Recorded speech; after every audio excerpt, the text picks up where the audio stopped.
There was war in Scotland. The land was torn and bleeding. But the deepest wounds of all were made by friends turned traitor to fight against Duncan, their king. Nothing was as it seemed.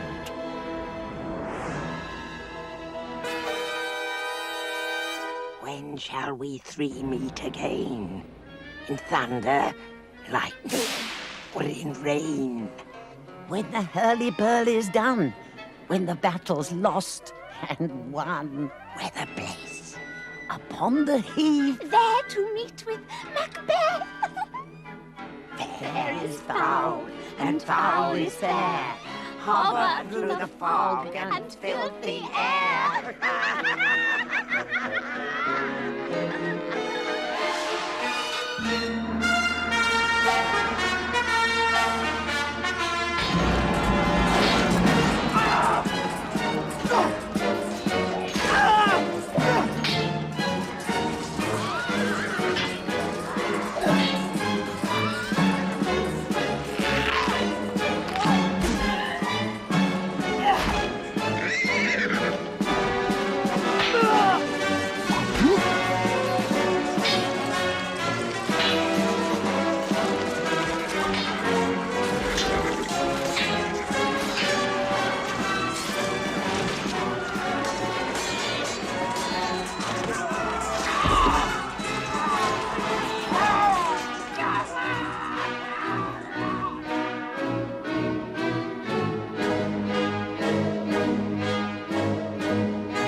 News of Macbeth and Banquo's victory came swiftly to the royal camp, but it did not cheer the king, for among the captured traitors was the lord who had once been Duncan's friend. He was a gentleman on whom I built an absolute trust. No more that Thane of Cawdor shall deceive our bosom interest. Go, pronounce his present death, and with his former title, greet Macbeth. What he hath lost, noble Macbeth hath won.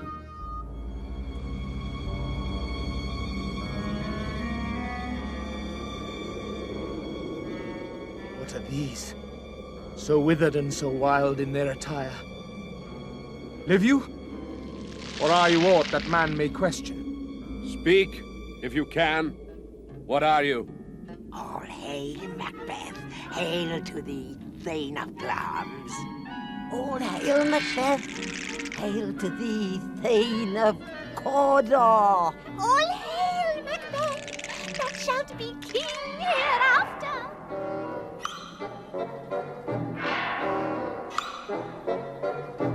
If you can look into the seeds of time and say which grain will grow and which will not, speak then to me. Lesser than Macbeth, and greater. Not so happy, yet much happier. Thou shalt get kings, though thou be none.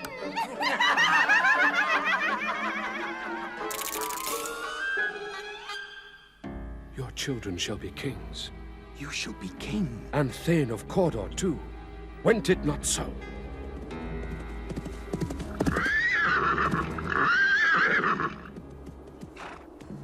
The king hath happily received, Macbeth, the news of thy success. He bade me from him call thee Thane of Cawdor. What? Can the devil speak true? Glamis and Thane of Cawdor, the greatest is behind.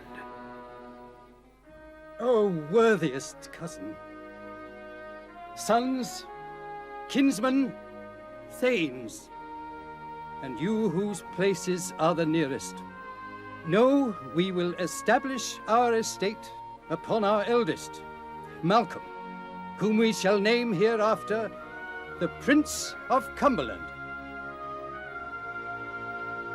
The Prince of Cumberland. That is a step on which I must fall down or else o'erleap, for in my way it lies. Stars, hide your fires. Let not light see my black and deep desires.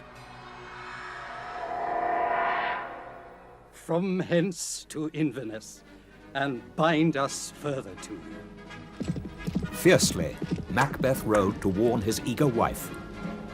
Already he had sent her news of his meeting with the weird sisters. This have I thought good to deliver thee, my dearest partner of greatness. Lay it to thy heart, and farewell. All hail, Macbeth! That shalt be king hereafter! Glamis thou art, and Cawdor, and shalt be what thou art promised. Great Glamis, worthy Cawdor, greater than both by the all hail hereafter.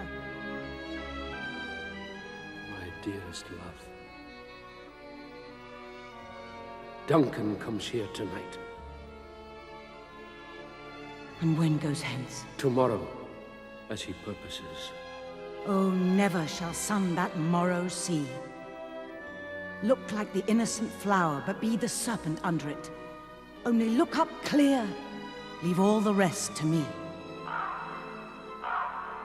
The raven himself is hoarse, that croaks the fatal entrance of Duncan under my battlements.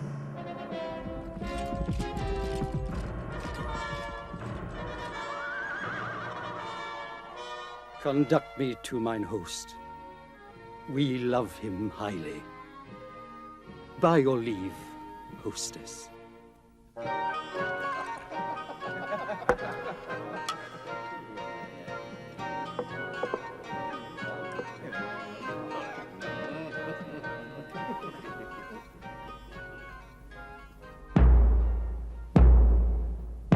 Come, you spirits that tend on mortal thoughts, unsex me here, and fill me from the crown to the toe, top full of direst cruelty.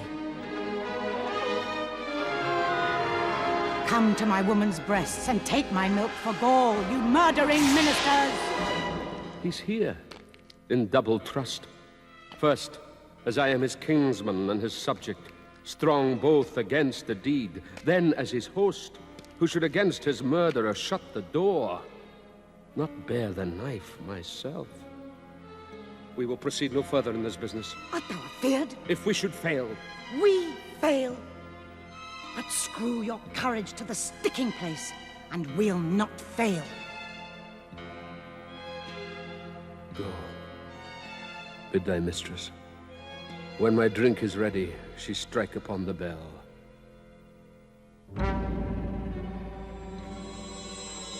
Is this a dagger which I see before me? I have thee not. A dagger of the mind? A false creation? I go, and it is done. The bell invites me. Hear it not, Duncan, for it is a knell that summons thee to heaven or to hell. Hark! Peace. It was the owl that shrieked. He is about it. The surfeited grooms do mock their charge with snores. I have drugged their possets.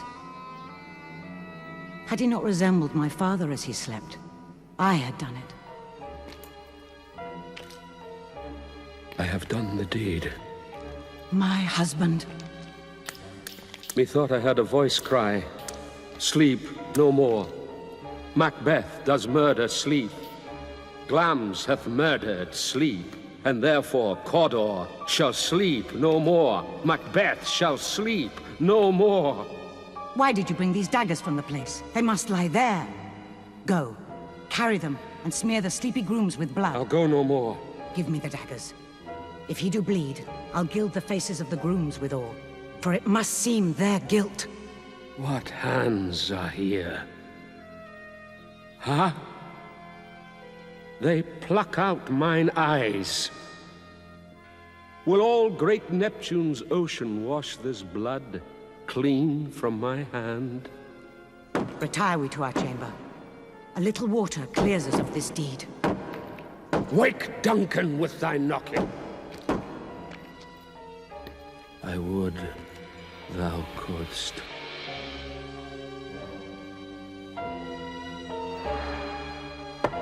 Macduff. Good morrow, noble sir. Good morrow, both. Is the king stirring, worthy Thane? Not yet. He did command me to call timely on him. I'll bring you to him.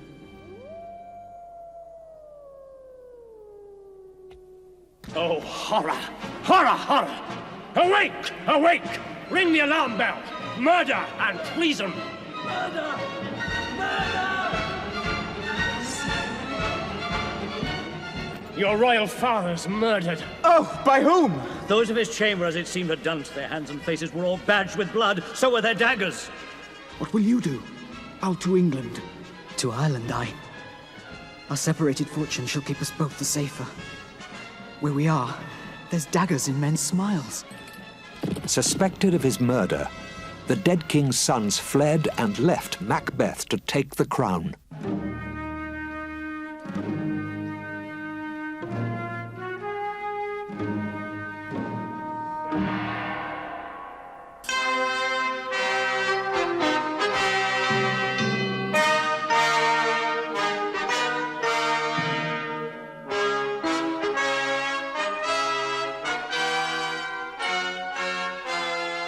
Thou hast it now.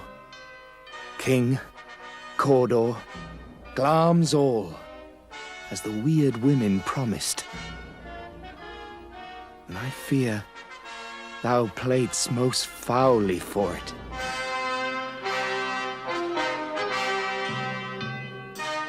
Tonight we hold a solemn supper, sir, and I'll request your presence. Let your highness command upon me. Ride you this afternoon? Aye, my good lord. Is't far you ride? As far, my lord, as will fill up the time twixt this and supper. Fail not our feast. My lord, I will not.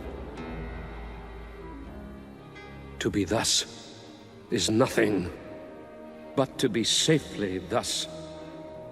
Our fears in Banquo stick deep.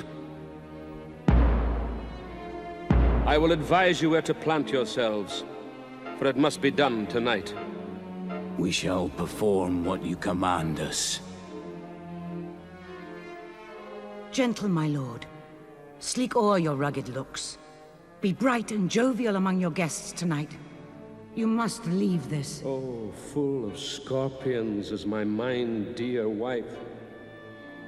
Thou knowest that Banquo and his son Fleance lives. What's to be done? Be innocent of the knowledge, dearest Chuck. There shall be done a deed of dreadful note. Thou marvelest at my words, but hold thee still. Things bad begun make strong themselves by ill.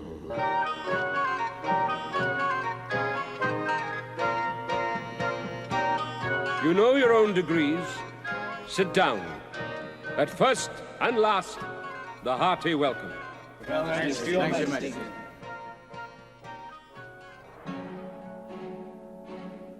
There's blood upon my face. 'Tis Banquo's, then. Is he dispatched? My lord, his throat is cut. Fleance? Most royal sir, Fleance escaped. But Banquo's safe. Aye, my good lord. Safe in a ditch he bides. Get thee gone. My royal lord, you do not give the cheer. May it please your highness sit? Where? Here, my good lord. Which of you hath done this? My lord. Thou canst not say I did it. Never shake thy gory locks at me! Gentlemen, rise. His highness is not well. Sit, worthy friends. My lord is often thus. Pray you, keep seat. Are you a man? Shame itself. Why do you make such faces? When all's done, you look but on a stool. Come, love and health to all, and to our dear friend Banquo, whom we miss. Hence, horrible shadow! Unreal mockery, hence! Lord. I pray you, stand not upon the order of your going, but go at once. It will have blood. They say blood will have blood. What is the night? Almost at odds with morning. I will tomorrow to the weird sisters. More shall they speak. For now I am bent to know by the worst means the worst. Round about the cauldron go, in the poisoned entrails throw. Double, double, toil and trouble, fire burn and cauldron bubble.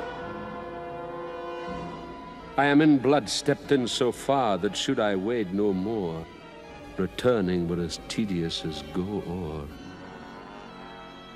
Double, double, toil and trouble, fire burn and cauldron bubble.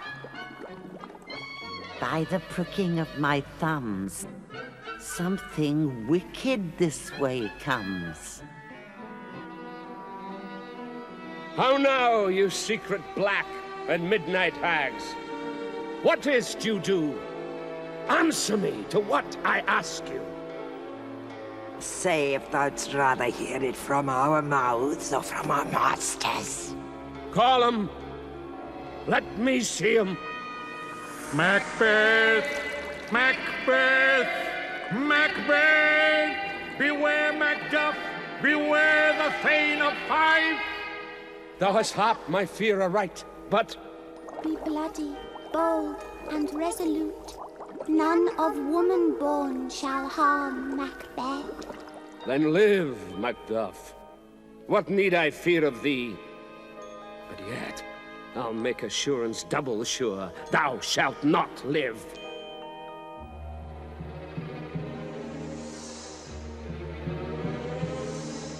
Macbeth shall never vanquished be, until great Birnam Wood to high Dunsinane Hill shall come against him. That will never be. Yet my heart throbs to know one thing. Shall Banquo's issue ever reign in this kingdom? Seek to know no more.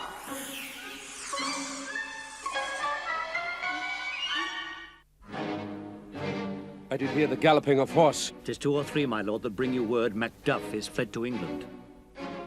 Fled to England? Aye, my good lord. The castle of Macduff I will surprise, seize upon Fife, give to the edge of the sword his wife, his babes, and all unfortunate souls that trace him in his line.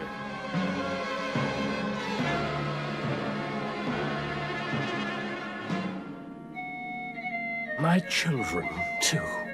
Wife, children, servants, all that could be found. My wife killed too, I have said. He has no children. All my pretty ones. Did you say all? Oh, hell, kite, all! Want all my pretty chickens and their dam at one fell swoop? Let grief convert to anger. Our power is ready. Macbeth is ripe for shaking. Out. Damn spot. Out, I say. Hell is murky. Yet who would have thought the old man to have had so much blood in him? The Thane of Fife had a wife. Where is she now? What? Will these hands ne'er be clean? Here's the smell of the blood still. Oh. Oh. To bed. To bed, there's knocking at the gate. Come. Come, come, come, come, give me your hand. What's done cannot be undone. To bed. To bed. To bed.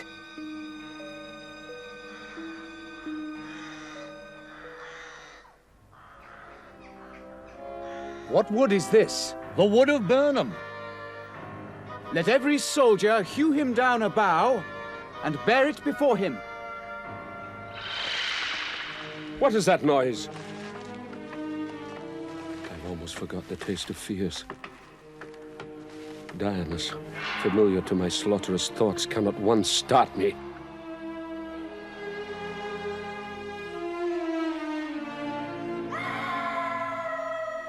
Wherefore was that cry?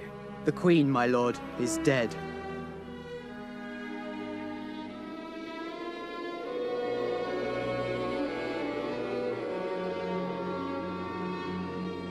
She should have died hereafter. There would have been a time for such a word. Tomorrow, and tomorrow, and tomorrow creeps in this petty pace from day to day to the last syllable of recorded time. And all our yesterdays have lighted fools the way to dusty death. Out. Out. Brief candle.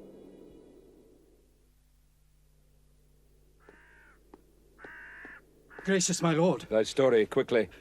As I did stand my watch upon the hill, I looked toward Burnham, and anon, methought, the wood began to move. I begin to doubt the fiend that lies like truth.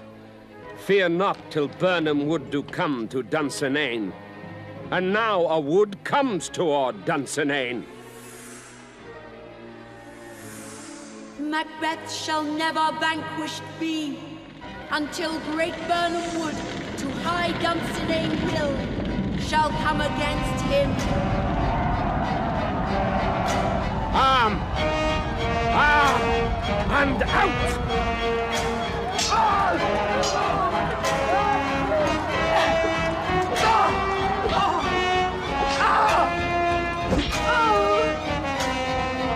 What's he that was not born of woman? Such a one am I to fear, or none. Turn, hellhound! Turn! Get thee back! My soul is too much charged with blood of thine already. Thou losest labor. I bear a charmed life, which must not yield to one of woman born. Despair thy charm. Macduff was from his mother's womb untimely ripped. I'll not fight with thee. Then yield thee, coward. I will not yield. Yet I will try the last. Before my body I throw my warlike shield. Lay on, Macduff! And damn be him that first cries, hold! Enough!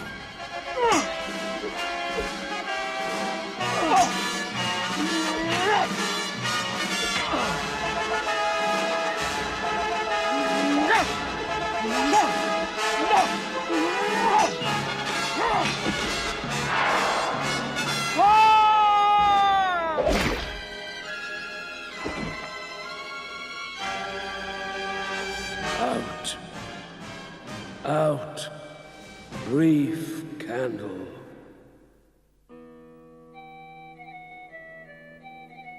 The murderous Macbeth and his fiend-like queen were dead, and at last the darkness was lifted from Scotland.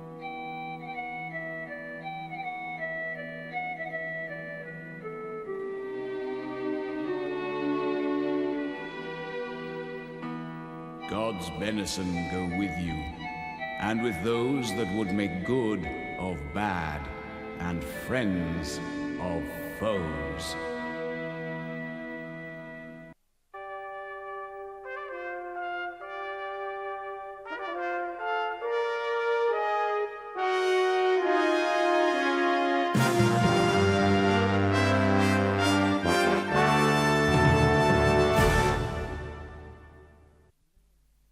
Long ago in Verona, there lived two families, the Montagues and the Capulets, who hated each other worse than death.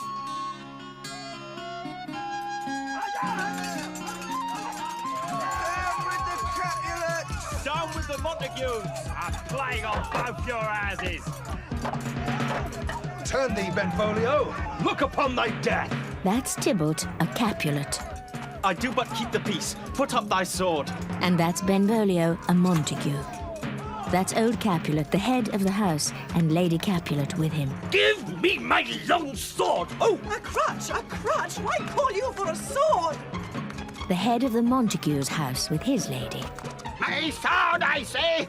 Hold me not! Thou shalt not stir! Down with the Capulets! Down with the Montagues! Aeschylus, Prince of Verona, long wearied by the brawling of his people. Rebellious subjects! Throw your mistempered weapons to the ground, and hear the sentence. If ever you disturb our streets again, your lives shall pay the forfeit of the peace. For this time, all the rest depart away. You, Capulet, shall go along with me. And Montague, come you this afternoon to know our farther pleasure in this case. Where is Romeo? Saw you him today? Madam, underneath the grove of sycamore did I see your son. Many a morning hath he there been seen, with tears augmenting the fresh morning's dew, adding to clouds more clouds with his deep sighs.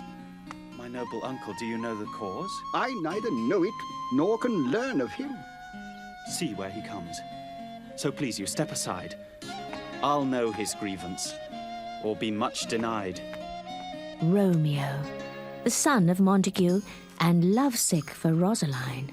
Good morrow, cousin. Is the day so young? But new struck 9.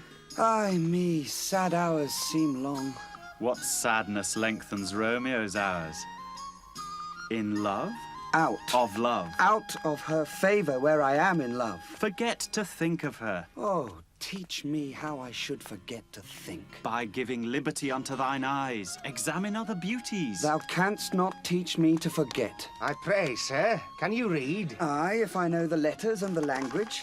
Signor Martino, County Anselm, Signor Placentio, Mercutio, Tybalt, Rosaline. A fair assembly. Whither should they come? My master is the great, rich Capulet. And if you be not of the house of Montagues, come and crush a cup of wine. Go thither, and with unattainted eye compare her face with some that I shall show, and I will make thee think thy swan a crow.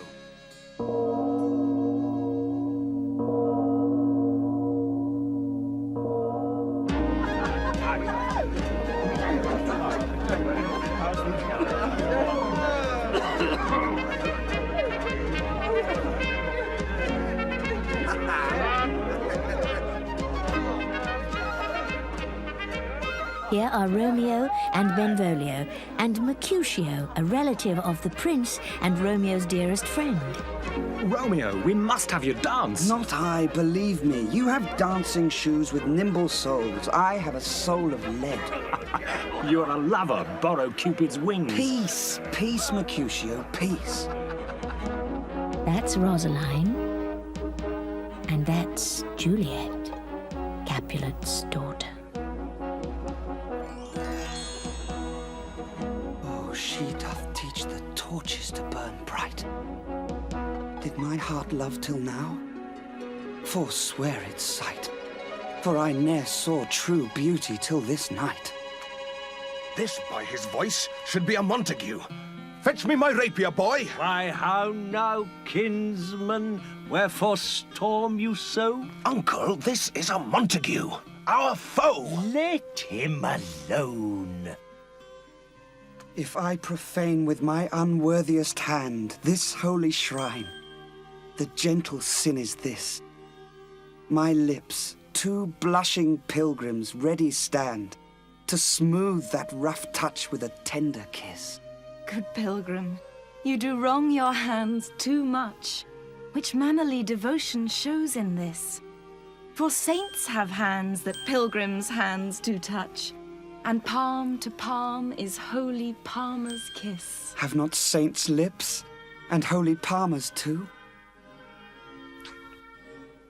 Oh, trespass sweetly urged, give me my sin again.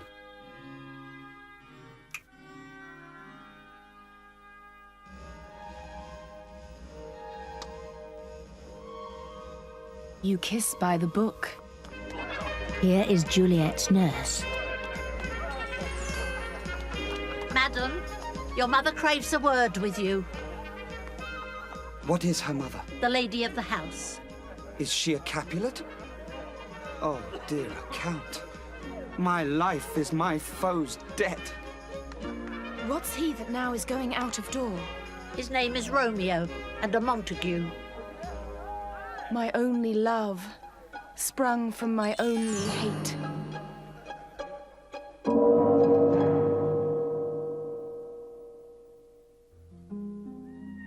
O Romeo, Romeo, wherefore art thou Romeo? Deny thy father and refuse thy name. 'Tis but thy name that is my enemy. Thou art thyself, though, not a Montague. What's in a name? That which we call a rose by any other word would smell as sweet. Romeo, doff thy name, and for thy name take all myself. I take thee at thy word. Call me but love, and I'll be new baptized. Henceforth I never will be Romeo. How camest thou hither? The orchard walls are high and hard to climb. With love's light wings. This place is death if any of my kinsmen find thee here. Thy kinsmen are no stop to me. If they do see thee, they will murder thee. Look thou but sweet, and I am proof against their enmity. Thou knowest the mask of night is on my face, else would a maiden blush bepaint my cheek for that which thou hast heard me speak tonight. Fain would I dwell on form, fain deny what I have spoke, but farewell compliment. Dost thou love me? I know thou wilt say aye, and I will take thy word. O gentle Romeo, if thou dost love, pronounce it faithfully. I swear. I hear some noise within.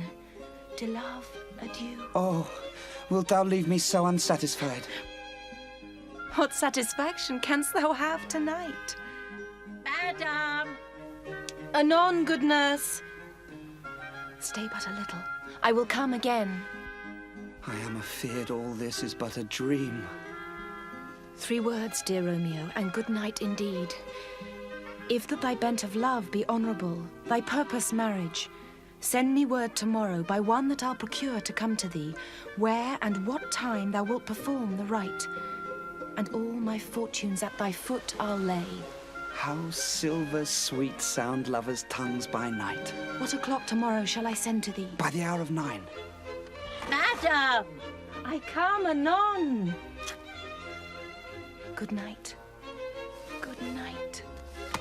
Parting is such sweet sorrow that I shall say good night till it be morrow. Swiftly Romeo hastened to his confessor, Friar Lawrence, and begged him make ready for a marriage. I'll tell thee ere thou ask it me again. I have been feasting with mine enemy, where on a sudden one hath wounded me that's by me wounded. Both our remedies within thy help and holy physic lies. Be plain, good son. Riddling confession finds but riddling shrift. Then plainly know my heart's dear love is set on the fair daughter of rich Capulet. As mine on hers, so hers is set on mine, and all combined, save what thou must combine, by holy marriage. I'll thy assistant be, for this alliance may so happy prove to turn your household's rancor to pure love.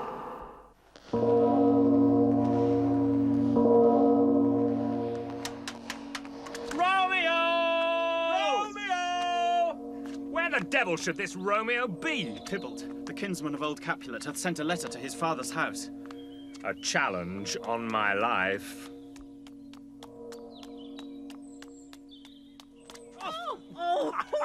A sail! A sail!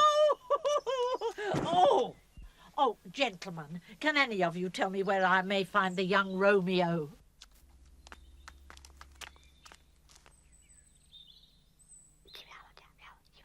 Bid her devise some means to come to Shrift this afternoon, and there she shall at Friar Lawrence's cell be shrived and married. She shall be there. Hey!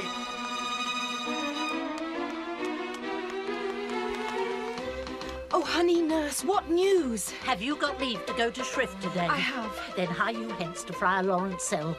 There stays a husband to make you a wife. Go, I'll to dinner. Hie you to the cell. Hie to high fortune. Oh!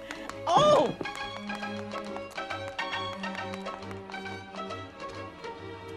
So smile the heavens upon this holy act. Amen. Amen. Come with me, and we will make short work. For by your leaves you shall not stay alone till Holy Church incorporate two in one.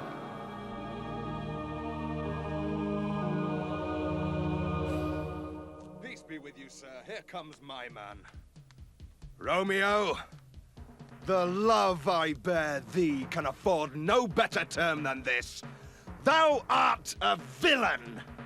Tybalt, the reason that I have to love thee doth much excuse the appertaining rage to such a greeting.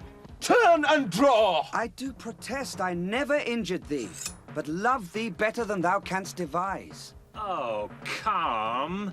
Dishonorable, vile submission! Tybalt, ye rat-catcher! Will you walk? I am for you!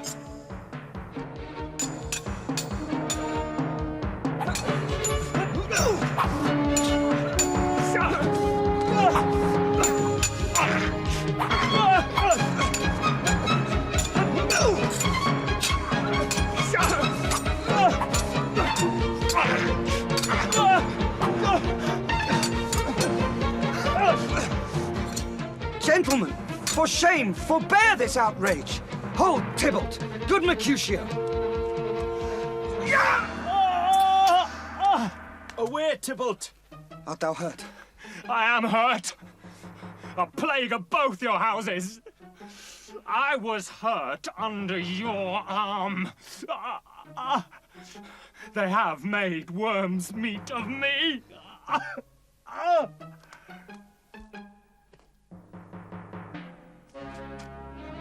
Now, Tybalt! Thou wretched boy!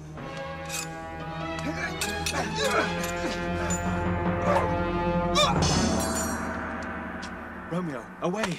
Begone!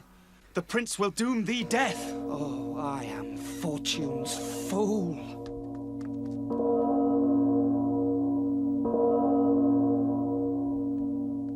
What is the prince's doom? A gentler judgment vanished from his lips. Not body's death, but body's banishment. Be merciful. Say death. For exile hath more terror in his look. Hence banished is banished from the world, and world's exile is death. Hence from Verona art thou banished. Be patient, for the world is broad and wide. 'Tis torture and not mercy. Heaven is here where Juliet lives. And every cat and dog and little mouse, every unworthy thing, live here in heaven and may look on her. But Romeo may not. Who's there? Nurse. Ah, sir, death's the end of all. Speak'st thou of Juliet? How is it with her? Doth not she think me an old murderer? Now I have stained the childhood of our joy with blood removed but little from her own. Oh, she says nothing, sir, but weeps, and Tybalt calls, and then on Romeo cries. Go, get thee to thy love as was decreed. Ascend her chamber, hence, and comfort her. Hie you, make haste, for it grows very late. Go hence, good night. And here stands all your state. Either be gone before the watch be set, or by the break of day.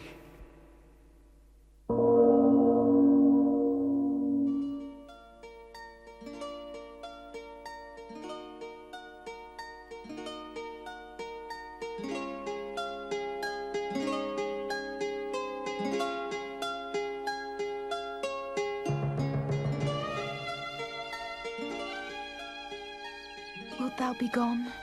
It is not yet near day. It was the nightingale and not the lark. It was the lark, the herald of the morn. I must be gone and live, or stay and die. Yond light is not daylight, I know it, I. Come, death, and welcome. Juliet wills it so. It is not day. It is. It is. Hie hence, be gone, away. It is the lark that sings so out of tune. Madam, your lady mother is coming to your chamber. The day is broke. Be wary, look about. Then window, let day in and let life out. Farewell, farewell. One kiss, and I'll descend. Art thou gone so? Love, lord, I husband, friend. I must hear from thee every day in the hour. Farewell. I will omit no opportunity that may convey my greetings, love, to thee.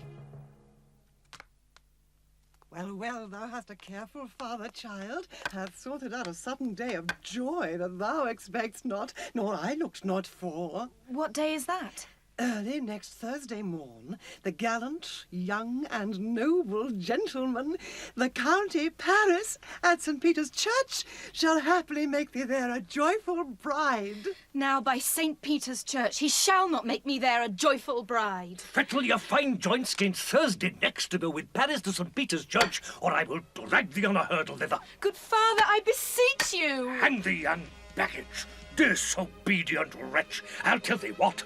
Get thee to church a Thursday, or never after look me in the face. Speak not, reply not, do not answer me.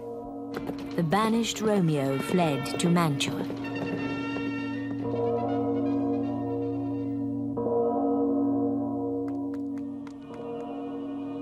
God join my heart and Romeo's, thou our hands, and ere this hand by thee to Romeo sealed shall be the label to another deed, or my true heart with treacherous revolt turn to another, this shall slay them both.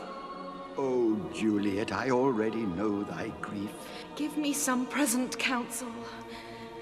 Be not so long to speak, I long to die. A thing like death I'll give thee.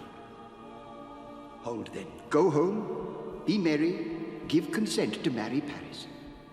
Tomorrow night look that thou lie alone. Take thou this vial, being then in bed, and this distilled liquor drink thou off, when presently through all thy veins shall run a cold and drowsy humour. And in this borrowed likeness of shrunk death, thou shalt continue 42 hours, and then awake as from a pleasant sleep. Now when the bridegroom in the morning comes to rouse thee from thy bed, there art thou dead. Then, as the manner of our country is, in thy best robes, uncovered on the bier, thou shalt be borne to that same ancient vault where all the kindred of the Capulets lie. In the meantime, shall Romeo by my letter know our drift. Banished to Mantua, Romeo ached for word from Juliet. News from Verona. How fares my Juliet? For nothing can be ill if she be well. Then she is well, and nothing can be ill. Her body sleeps in Capel's monument. Is it e'en so? Then I defy you, stars! I will hence tonight. In an apothecary's shop, Romeo bought the poison that would end his grief. Juliet, I will lie with thee tonight.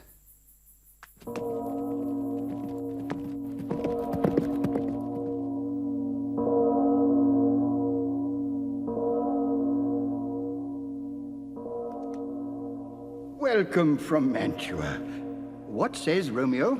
Going to find a barefoot brother out to associate me here in the city visiting the sick, and finding him, the searchers of the town, suspecting that we both were in a house where the infectious pestilence did reign, sealed up the doors and would not let us forth, so that my speed to Mantua there was stayed. Unhappy fortune. Now must I to the monument alone. Within this 3 hours will fair Juliet wake.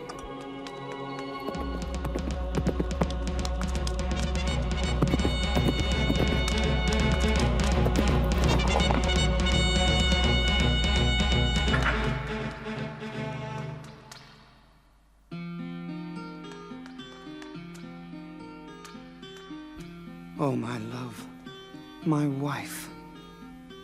Death that hath sucked the honey of thy breath hath had no power yet upon thy beauty. thou art not conquered. Eyes, look your last. Arms, take your last embrace. And lips, oh you, the doors of breath, seal with a righteous kiss, a dateless bargain to engrossing death. Here's to my love.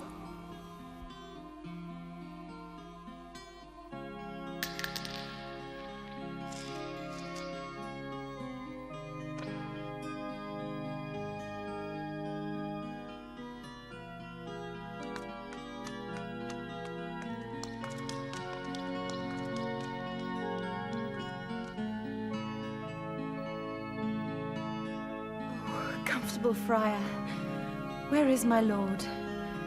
I do remember well where I should be, and there I am. Where is my Romeo? Come away.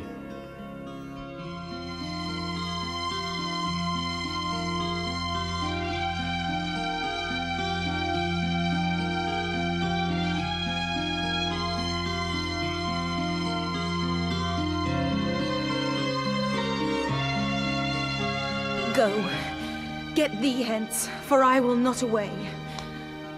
Oh, churl, drank all and left no friendly drop to help me after. I will kiss thy lips. Haply some poison yet doth hang on them. Thy lips are warm. Yea, noise? Then I'll be brief. Happy dagger, this is thy sheath.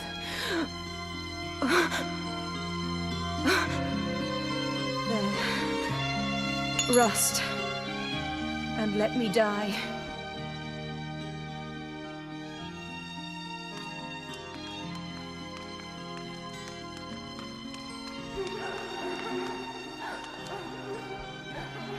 Capulet, Montague, see what a scourge is laid upon your head, that heaven finds means to kill your joys with love. Brother Montague, give me thy hand.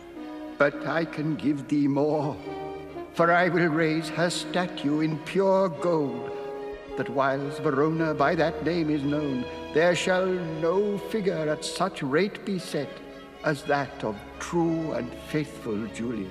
As rich shall Romeo by his lady lie, poor sacrifices of our enmity. Never was a story of more woe than this of Juliet and her Romeo.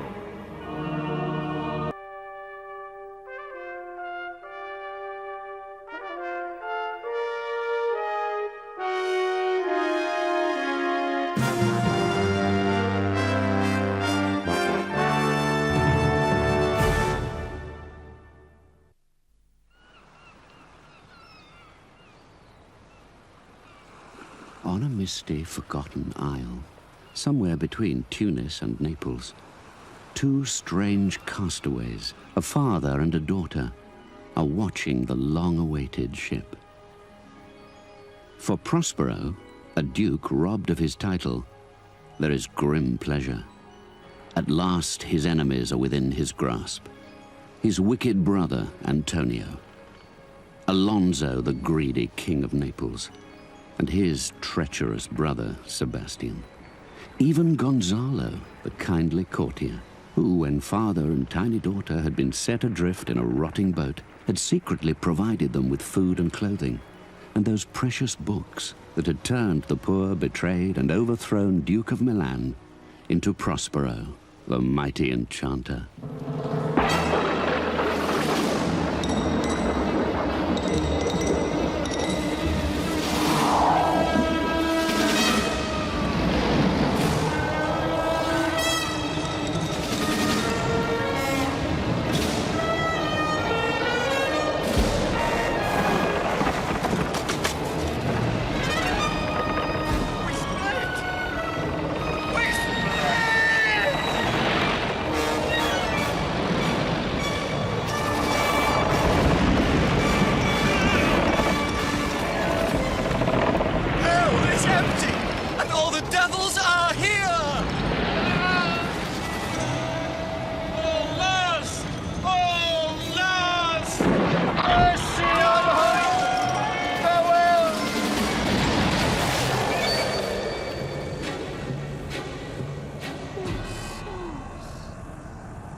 recollected, there's no harm done. I have done nothing but in care of thee. Thou art inclined to sleep.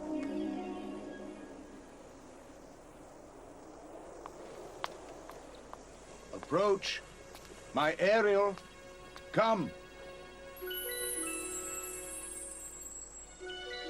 All hail, great master, grave sir, hail. Hast thou, spirit, performed to the point the tempest that I bade thee?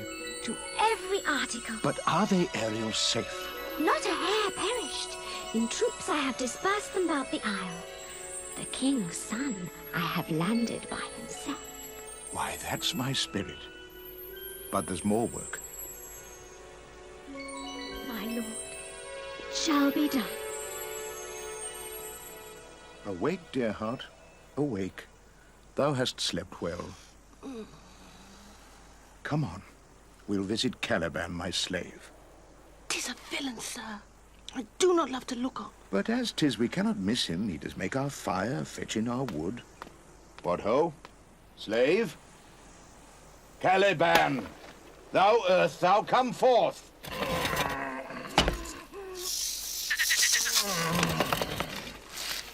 The southwest blow on ye and blister you all o'er.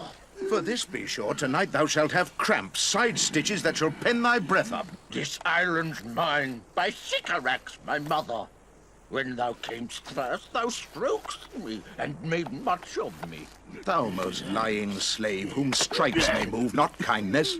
I have used thee, filth as thou art, with human care, and lodged thee in mine own cell, till thou didst seek to violate the honor of my child.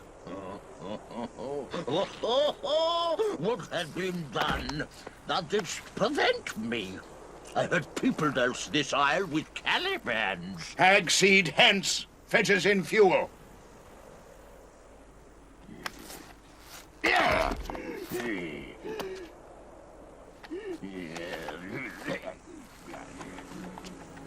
Ferdinand, the King of Naples' son, believed his father had drowned. What is't? A spirit? No, wench, it eats and sleeps and has such senses as we have, such. I might call him a thing divine.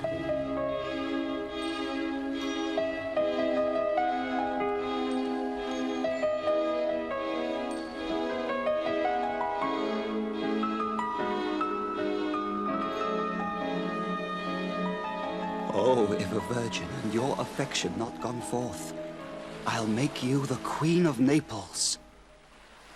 I charge thee, thou dost here usurp the name thou owest not, and hast put thyself upon this island as a spy, to win it from me, the Lord on't. No, as I am a man. There's nothing ill can dwell in such a temple. Speak not you for him, he's a traitor. Come, I'll manacle thy neck and feet together. No, I will resist. Come on, obey. Be of comfort. My father's of a better nature, sir, than he appears. Thou shalt be as free as mountain winds, but then exactly do all points of my command. Beseech you, sir, be merry. You have cause, so have we all, of joy, for our escape is much beyond our loss. Oh, prithee, peace. He receives comfort like cold porridge. Our garments, being as they were drenched in the sea, seem now as fresh as when we were at Tunis at the marriage of your daughter, who is now queen. Would I had never married my daughter there, for coming thence my son is lost. Sir, he may live.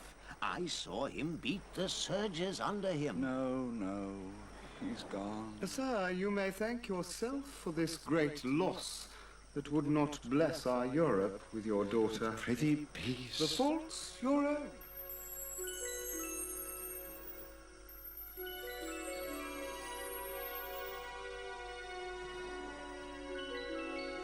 You are gentlemen of...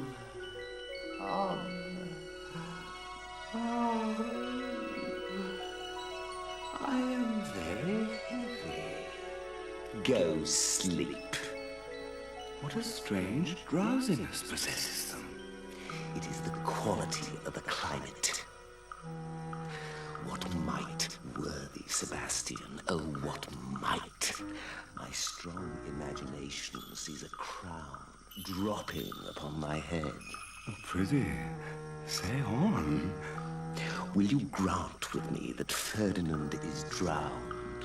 He's gone. What a sleep were this for your advancement. Do you understand me? Methinks I do. I remember you did supplant your brother, Prospero. True. And look how well my garments sit upon me. Thy case, dear friend, shall be my precedent. As thou gotst Milan, I'll come by Naples. Draw thy sword. Away! Why, how now? Why are you drawn? We heard a hollow burst of bellowing, like bulls or other lions. Heard you this, Gonzalo? Upon mine honor, sir, I heard a humming. Lead off this ground, and let's make further search for my poor son.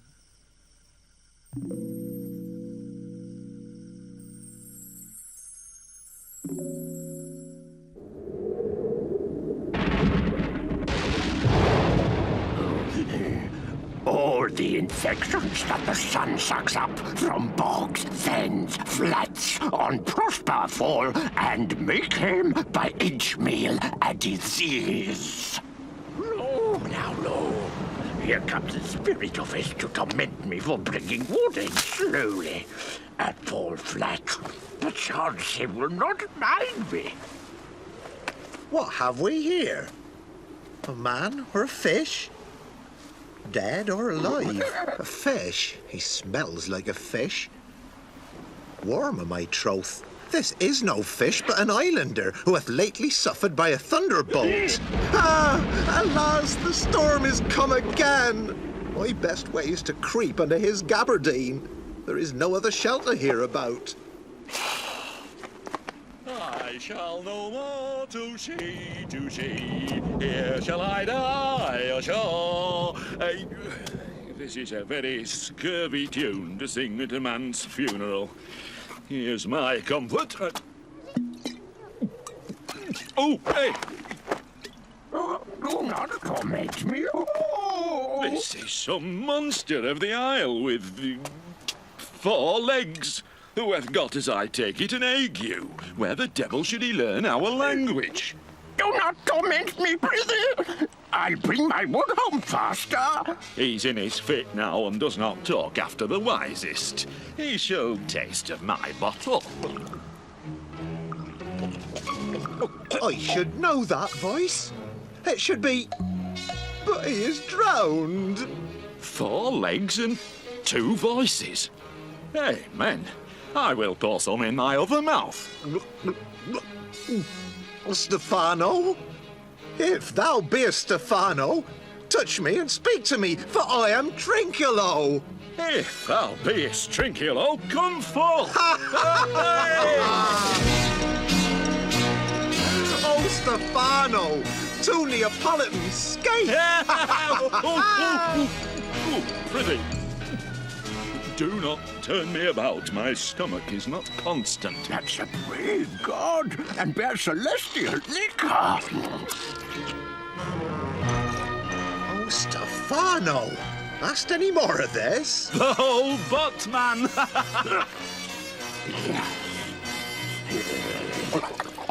I prithee now, lead the way.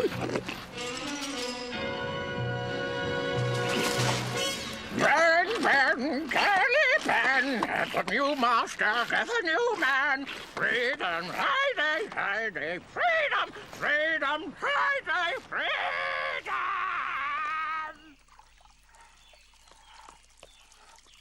Alas, now pray you, work not so hard. My father is hard at study. Pray now rest yourself. He's safe for these 3 hours. Poor worm. Thou art infected. You look wearily. No, noble mistress. 'Tis fresh morning with me when you are by at night. What is your name? Miranda? Admired Miranda. Indeed, the top of admiration. Hear my soul speak. The very instant that I saw you did my heart fly to your service. Do you love me? Oh, heaven, oh, earth, bear witness. Fair encounter of two most rare affections. Heavens rain grace on that which breeds between them.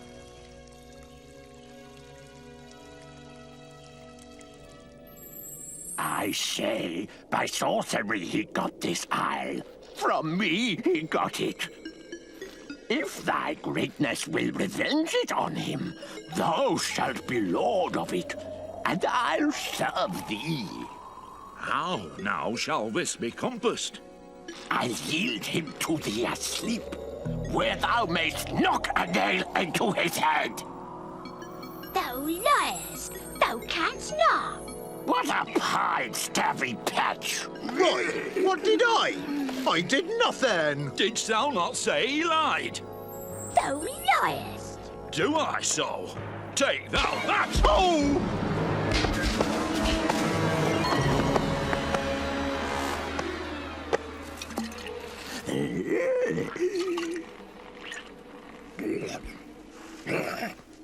Now, forward with your tale. 'Tis a custom with Prospero in the afternoon to sleep. There thou mayst brain him, having first seized his books. For without them he's but a sot, as I am. Burn but his books. And that most deeply to consider is the beauty of his daughter. Is it so brave a lass? Aye, Lord.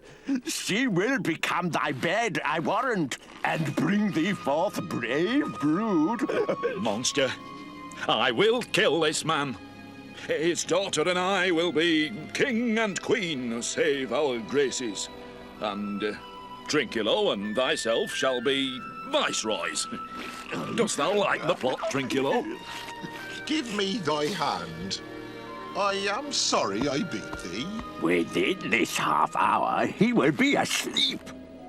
Wilt thou destroy him then? On mine honor. This will I tell my master. Be not afeard. The isle is full of noises, sounds and sweet airs that give delight and hurt not. By our lake, and I can go no further, sir. My old bones ache. Old lord, I cannot blame thee. Sit down and rest. The next advantage will we take through thee. Let it be tonight. What harmony is this? Marvelous sweet music.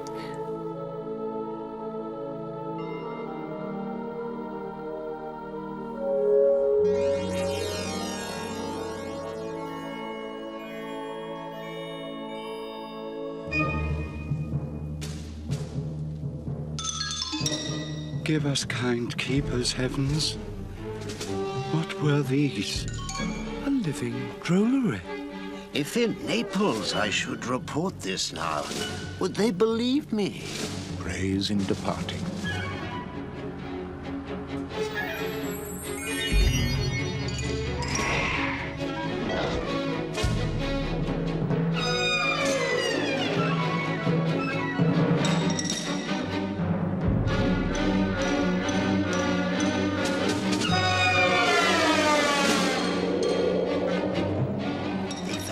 Strangely. No matter, since they've left their viands behind. Will't please you taste of what is here?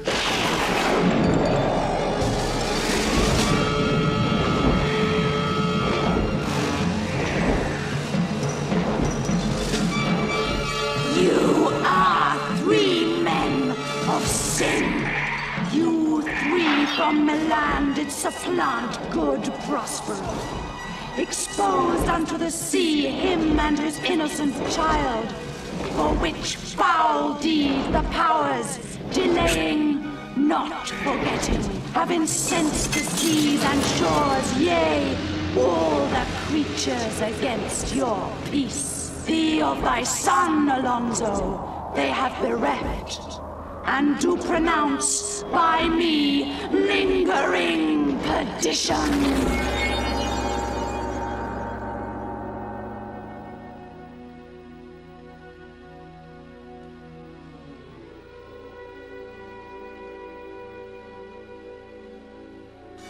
Oh, it is monstrous, monstrous. Methought the billows spoke and told me of it. The winds did sing it to me. And the thunder, that deep and dreadful organ pipe, pronounced the name of Prosper.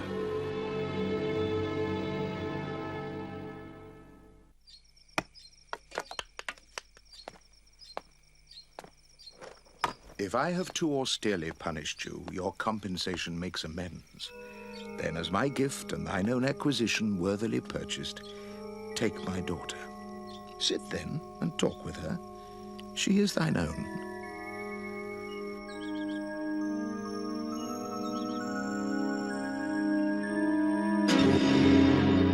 I had forgot that foul conspiracy of the beast Caliban and his confederates against my life. Be cheerful, sir.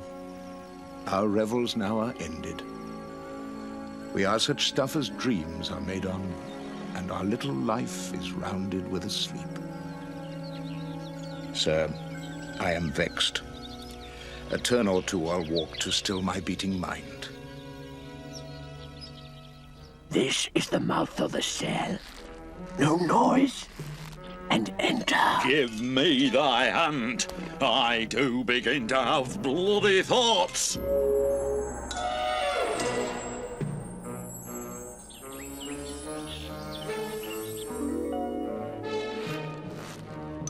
Oh, King Stefano! Look what a wardrobe here is for thee! Let alone and do the murder first. Monster, go too. Carry this.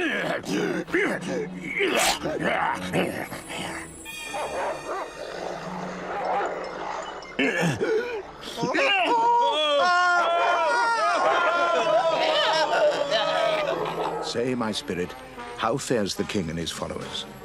Just as you left them, all prisoners, sir. They cannot budge till your release. Go. Release them, Ariel.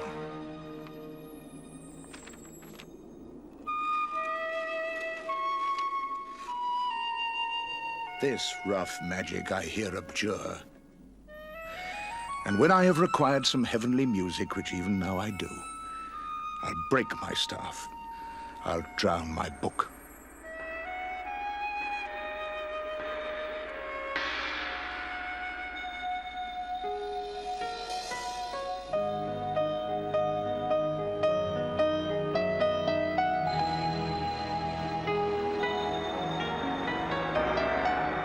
Behold, Sir King, the wronged Duke of Milan, Prospero.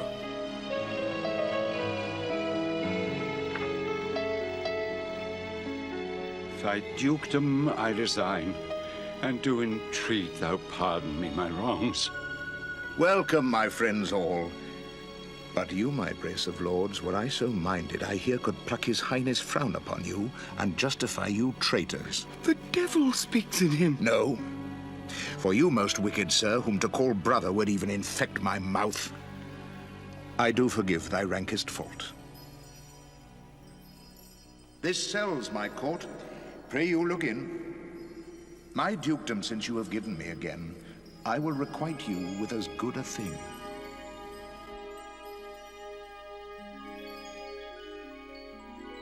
Though the seas threaten, they are merciful.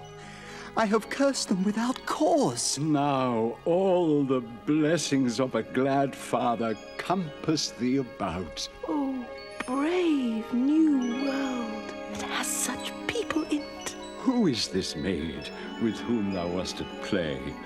Is she the goddess that hath severed us and brought us thus together?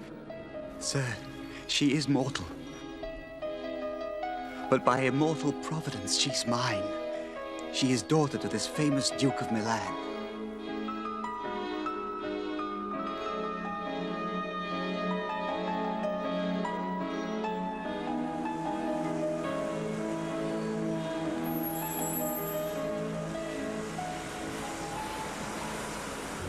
Oh, look, sir. Look, sir. Here is more of us. What is the news? The best news is that we've safely found our king and company. The next, our ship is tight and yare and bravely rigged as when we first went out to sea.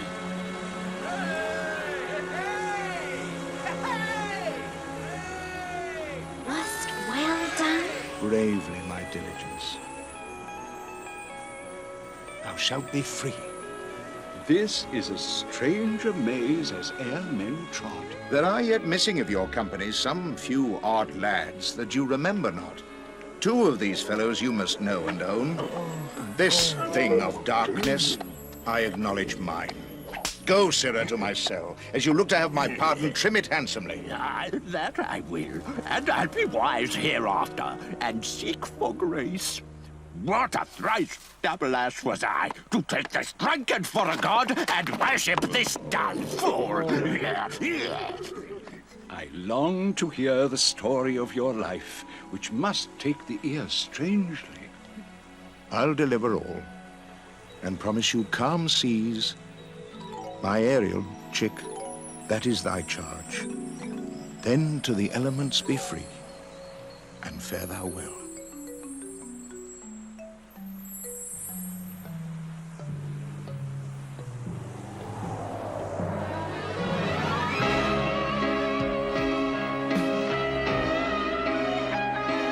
His task fulfilled, Prospero, once again the rightful Duke of Milan, set sail to complete his fateful journey.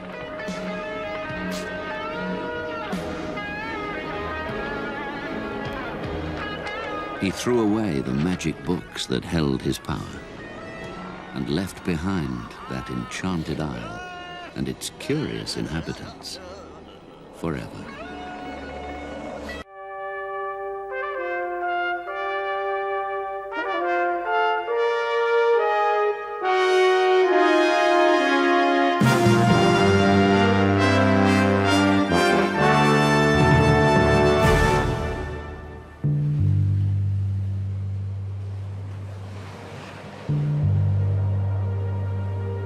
In Venice, Othello the great general has married Desdemona. The wedding was secret, only a few friends. Among them, his officer Iago. I do hate him, as I hate hell's pains. Oh, you are well tuned now. But I'll set down the pegs that make this music, as honest as I am. Signor Brabantio! Ho! Awake! What is the matter there? Look to your house! Your daughter!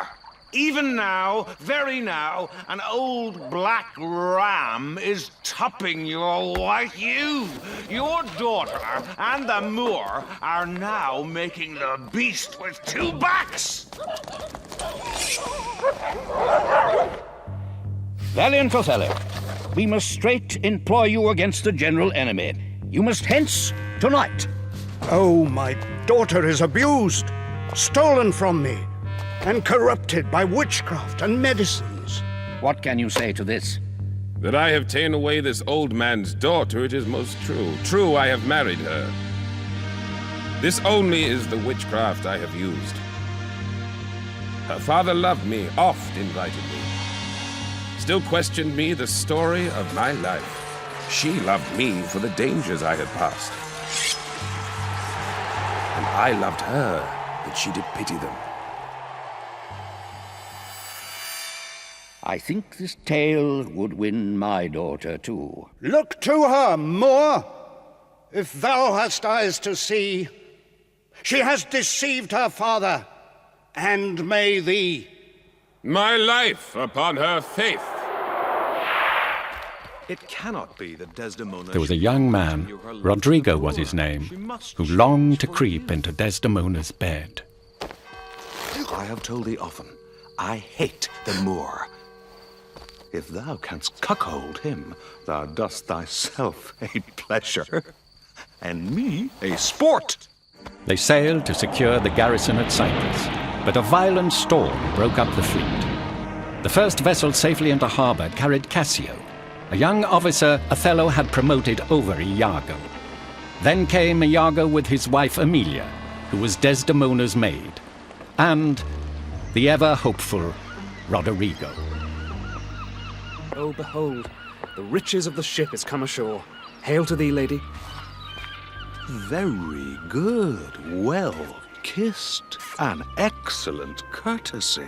With as little a web as this, will I ensnare as great a fly as Cassio. What tidings can you tell me of my lord? He is not yet...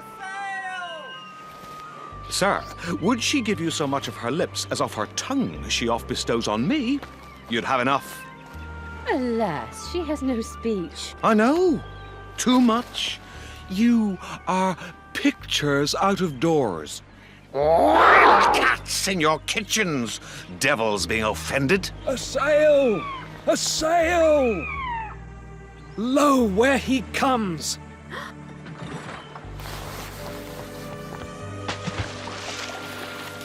Oh, my fair warrior. My dear Othello. Lieutenant Cassio tonight watches on the court of guard. First, I must tell thee this. Desdemona is directly in love with him. I cannot believe that in her. She's full of most blessed condition. Blessed pudding. Do you find some occasion to anger Cassio? He's rash, and haply may strike at you. So shall you have a shorter journey to your desires. Welcome, Iago. We must to the watch. Oh, not this hour, Lieutenant. I have a stoup of wine. Not tonight, good Iago. I have very poor and unhappy brains for drinking. But one cup.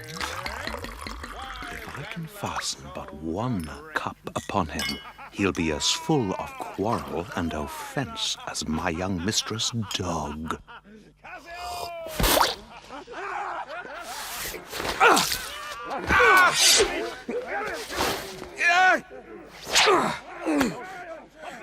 Hold for your lives!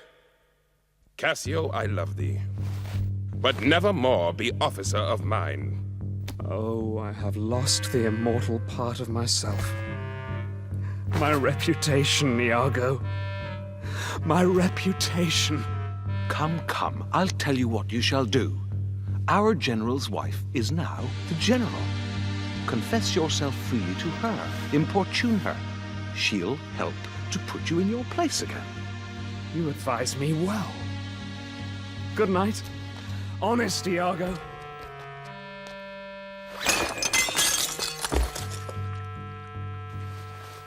For whiles this honest fool plies Desdemona to repair his fortunes,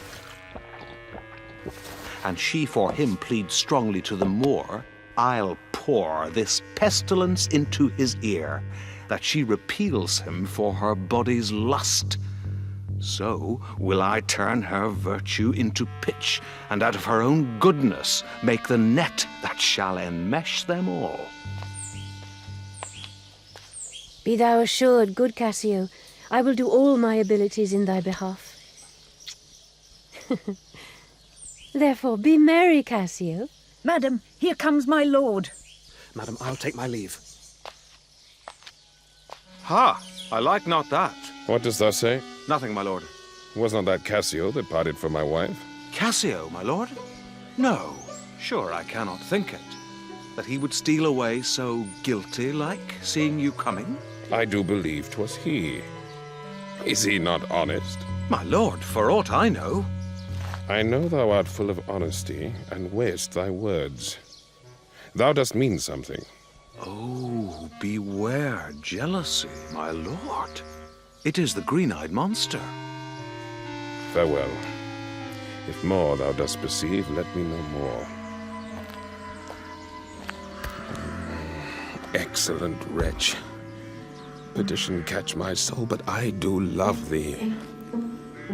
And when I love thee not, chaos is come again. Good love, call him back. Who is't you mean? Why, your Lieutenant Cassio. Not now, sweet Desdemona. Some other time. Shalt be tonight at supper? No, not tonight. Why then tomorrow night? I do beseech thee to leave me but a little by myself. Are you not well? I have a pain upon my forehead here. Oh, let me but bind your head. Within this hour it will be well again. Your napkin is too little. Let it alone.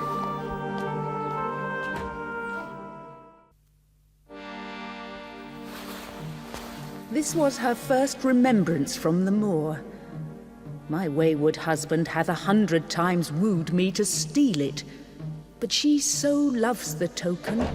What will you give me now for that same handkerchief? Give it to me. I will, in Cassio's lodging, lose this napkin and let him find it. Trifles light as air are to the jealous confirmations strong as proofs of holy writ. This may do something.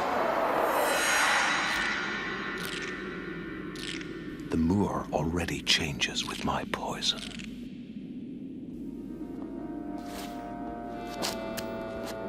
Look where he comes. Not poppy, nor mandragora, nor all the drowsy syrups of the world shall ever medicine thee to that sweet sleep which thou owedst yesterday. Villain, be sure thou prove my love a whore, woe upon thy life.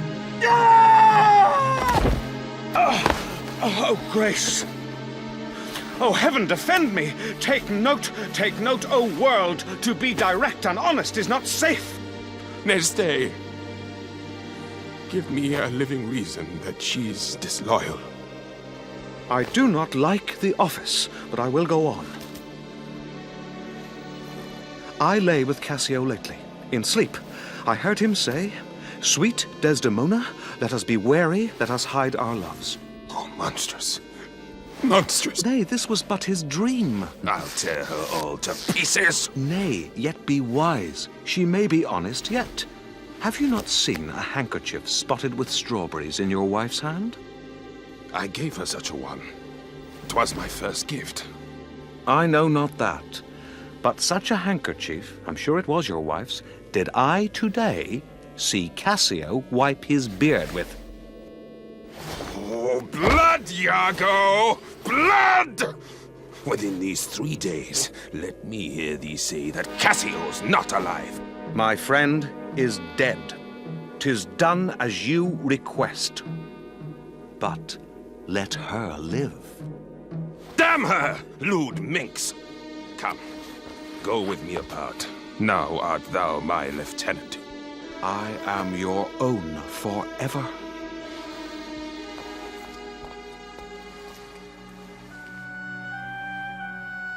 Where should I lose that handkerchief, Emilia? I know not, madam. How is't with you, my lord?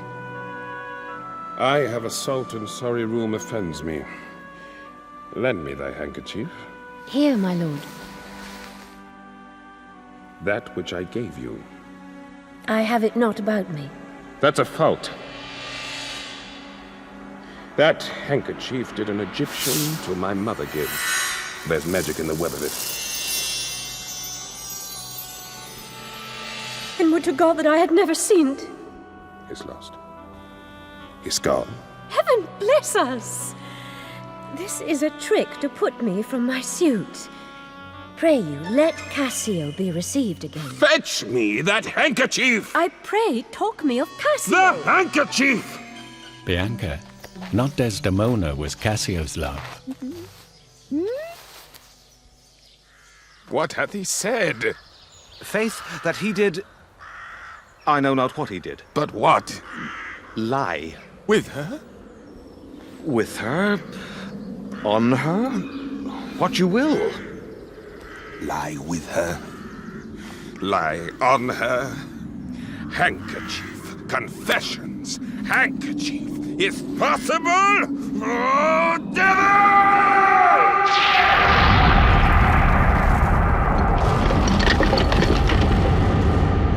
How is it, General? Whilst you were here, mad with your grief, Cassio came hither. I shifted him away, bade him anon return and here speak with me.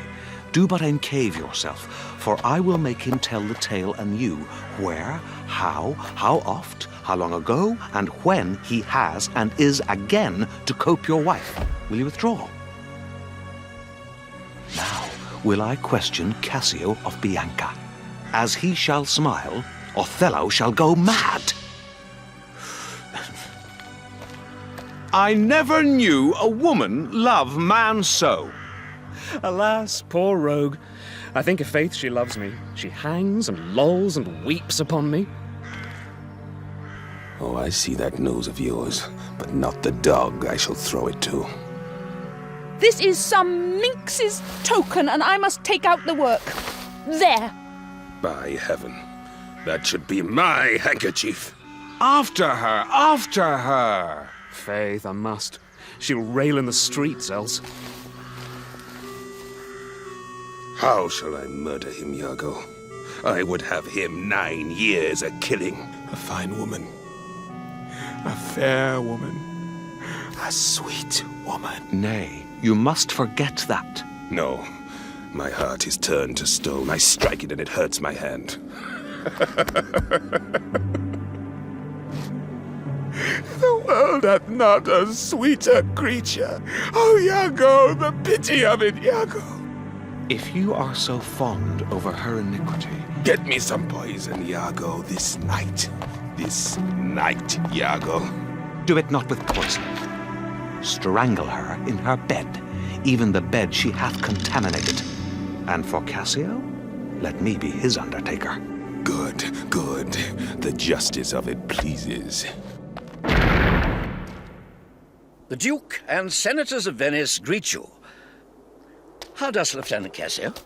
Cousin, there's fallen between him and my lord an unkind breach. I would do much to atone them for the love I bear to Cassio. Devil! I have not deserved this. Maybe the letter moved him, for as I think they do command him home. My lord, make her amends. She weeps. Oh, devil! Devil! Out of my sight! Sir, I obey the mandate and will return to Venice. Is this the noble Moor whom our full Senate call all in all sufficient? Are his wits safe? Alas, alas.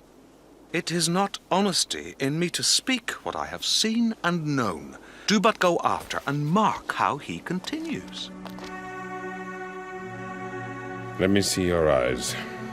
Look in my face. What art thou? Your wife, my lord. Your true and loyal wife. I cry you mercy. I took you for that cunning whore of Venice that married with Othello. What is the matter, my lady? He called her whore. Oh, good Iago. What shall I do to win my lord again? 'Tis but his humour. The business of the state does him offence, and he does chide with you. Weep not, all things shall be well. Shall I go fetch your nightgown? No. Unpin me here. How foolish are our minds. My mother had a maid. She was in love.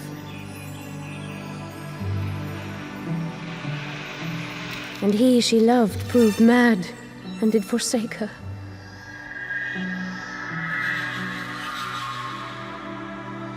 She had a song of willow, and she died singing it. That song tonight will not go from my mind. Come, come. You talk. The poor soul sat sighing by a sycamore tree. Sing all a green willow, a hand on her bosom, her head on her knee. Sing willow, willow, willow, willow. Sing willow, willow, willow, willow. Must be my garland. If thou hast purpose, courage, valor, then this night show it. I have no great devotion to the deed. Fear nothing. I'll be at thy elbow. Whether he kill Cassio, or Cassio him, or each to kill the other, every way makes my game.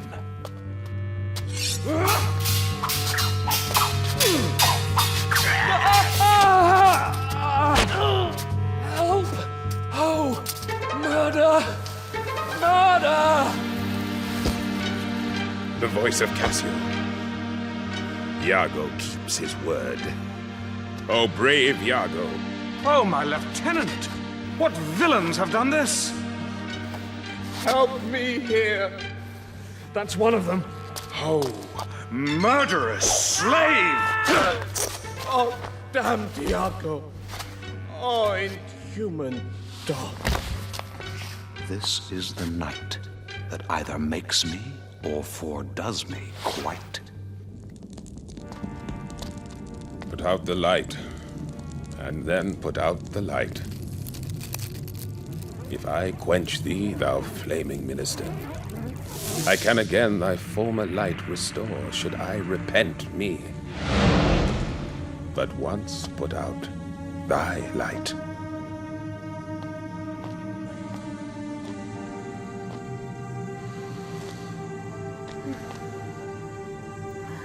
Will you come to bed, my lord? Have you prayed tonight, Desdemona? Aye, my lord.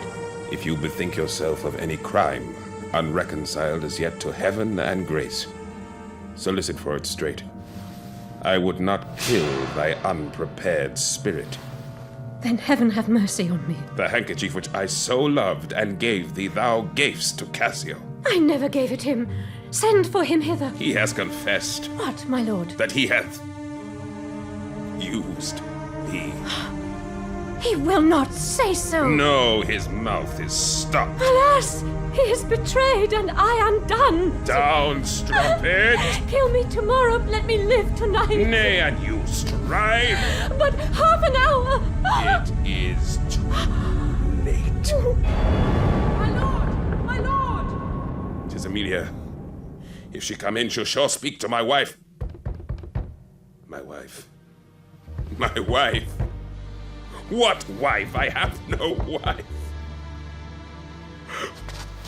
Oh, insupportable! I do beseech you that I may speak with you. Oh. Come in, Emilia. Falsely murdered. Oh, lady, speak again. Who hath done this deed? Nobody. I, myself. Commend me to my kind lord. Oh, farewell. She's like a liar gone to burning hell. 'Twas I that killed her. Cassio did top her. Ask thy husband else. My husband? Aye, 'twas he that told me first.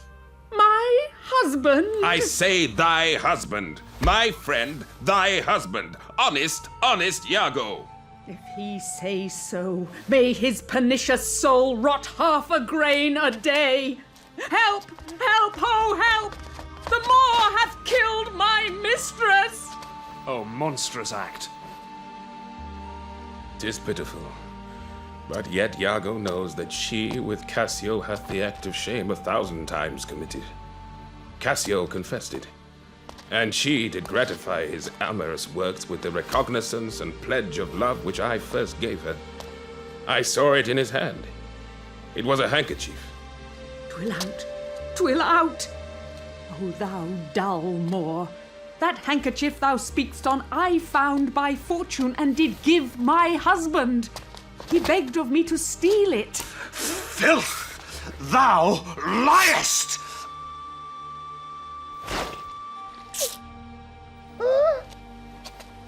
She was chaste. She loved thee, cruel Moor. Cold, cold, my girl, even like thy chastity. If that thou beest a devil, I cannot kill thee!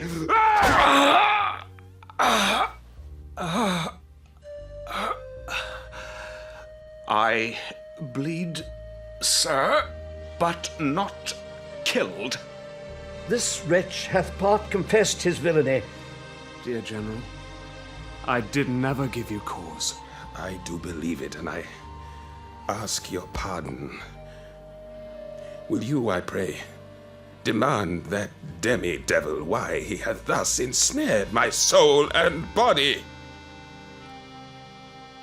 Demand me nothing. What you know, you know. Soft you, a word or two. I have done the state some service, and they know it.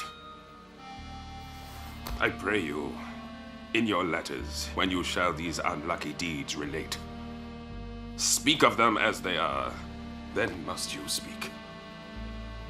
Of one that loved not wisely, but too well.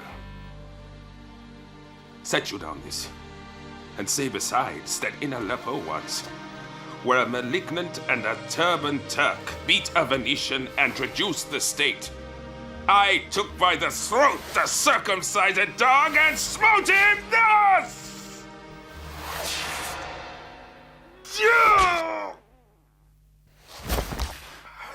I kissed thee ere I killed thee.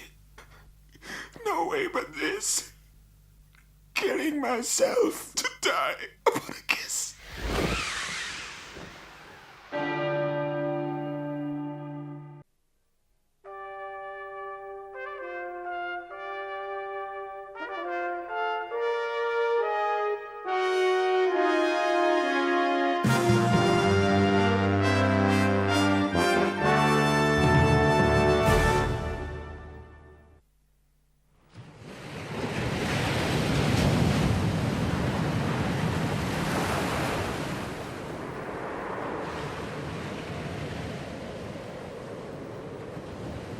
Something was rotten in the state of Denmark.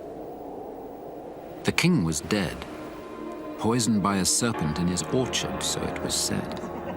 And the poison lingered on. His brother was the new king, and the widowed queen, eager to be married again, was now that brother's wife.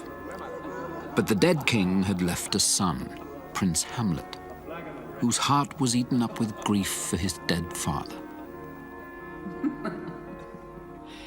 Good Hamlet, cast thy nighted colour off. Do not forever seek for thy noble father in the dust. Thou know'st 'tis common, all that lives must die. Aye, madam, it is common. If it be, why seems it so particular with thee? Seems, madam? Nay, it is. 'Tis sweet and commendable in your nature, Hamlet, to give these mourning duties to your father. But you must know your father lost a father, that father lost his. We pray you, throw to earth this unprevailing woe. Frailty, thy name is woman. A little month, or ere those shoes were old with which he followed my poor father's body. Oh, God! A beast that once discourse of reason would have mourned longer. Married with my uncle. Horatio! Or I do forget myself. But what is your affair in Elsinore? My lord, I came to see your father's funeral. I think it was to see my mother's wedding. Indeed, my lord, it followed hard upon. The funeral baked meats did coldly furnish forth the marriage tables.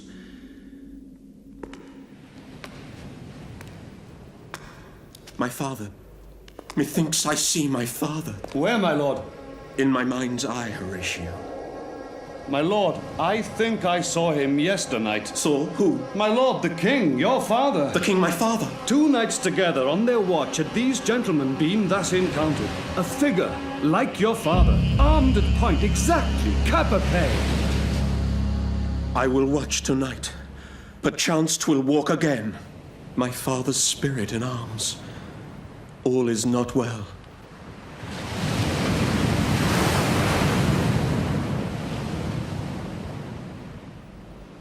Ophelia, daughter of Polonius, the king's cautious old counsellor, loved Hamlet and believed that he loved her. But Laertes, her brother, who was bound for France, warned her of the dangers of a prince's love. For Hamlet and the trifling of his favour, hold it a fashion and a toy in blood, no more. No more but so. But you must fear. His greatness weigh, his will is not his own. Then weigh what loss your honour may sustain, if with too credent ear you list his songs. Fear it, Ophelia. But here, my father comes. Get here, Laertes. Aboard for shame. The wind sits in the shoulder of your sail, and you are stayed for. There, my blessing with thee. Farewell, Ophelia, and remember well what I have said to you. 'Tis in my memory locked. What is't, Ophelia, he hath said to you? So please you, something touching the Lord Hamlet. What is between you? Give me up the truth. He hath, my lord, of late made many tenders of his affection to me. Affection? Oh, you speak like a Greek girl. My lord, he hath importuned me with love in honourable fashion. Go to. Springes to catch woodcocks.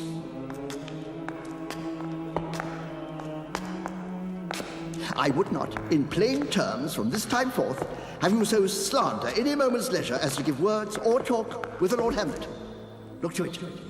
I charge you. I shall obey you.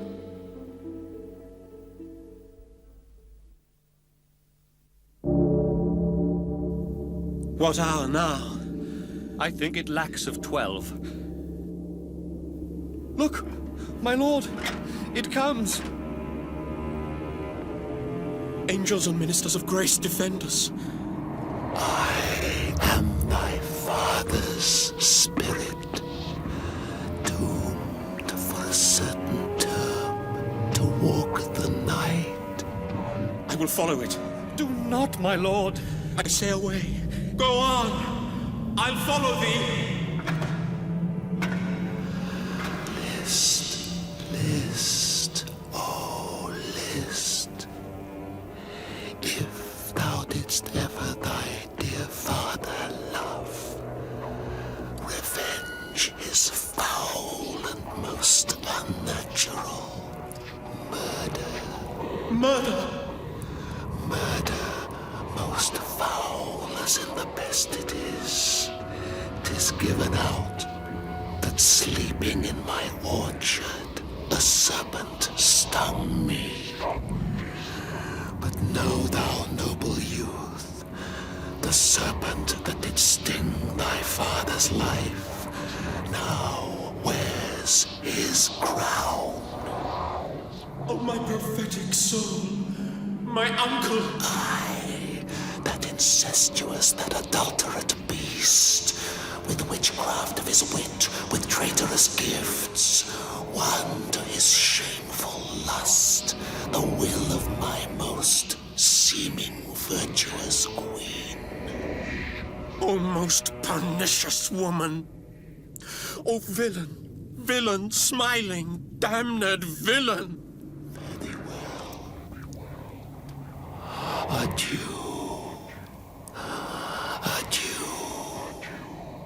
Remember.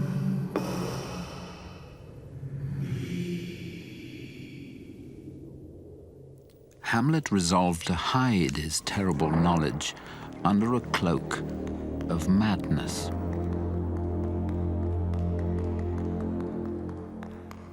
Oh, my lord, I have been so affrighted. With what in the name of God? My lord, as I was sewing in my closet, Lord Hamlet, with his doublet all unbraced, and with a look so piteous in purport as if he had been loosed out of hell to speak of horrors, he comes before me. Mad for thy love? My lord, I do not know, but truly I do fear it. This is the very ecstasy of love. Have you given him any hard words of late? As you did command. That hath made him mad. Do you think 'tis this? It may be. Very like. How may we try it further? You know, he sometimes walks 4 hours together here in the lobby. At such a time, I'll loose my daughter to him.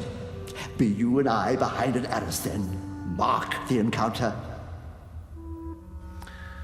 We will try it. But look where sadly the poor wretch comes. Bloody, bawdy villain. Remorseless, treacherous, lecherous, kindless villain. Oh, vengeance! That I, the son of a dear father murdered, prompted to my revenge by heaven and hell, a dull and muddy-mettled rascal, peak and can say nothing. The spirit that I have seen may be the devil, and the devil hath power to assume a pleasing shape, and perhaps abuses me to damn me. To be or not to be, that is the question. Whether 'tis nobler in the mind to suffer the slings and arrows of outrageous fortune, or to take arms against a sea of troubles and by opposing end them. To die, to sleep, no more.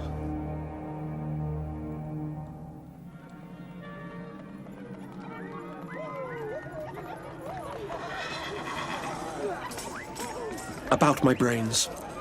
I have heard that guilty creatures sitting at a play have by the very cunning of the scene been struck so to the soul that presently they have proclaimed their malefactions. I will have these players play something like the murder of my father before mine uncle. I'll observe his looks. The play's the thing wherein I'll catch the conscience of the king.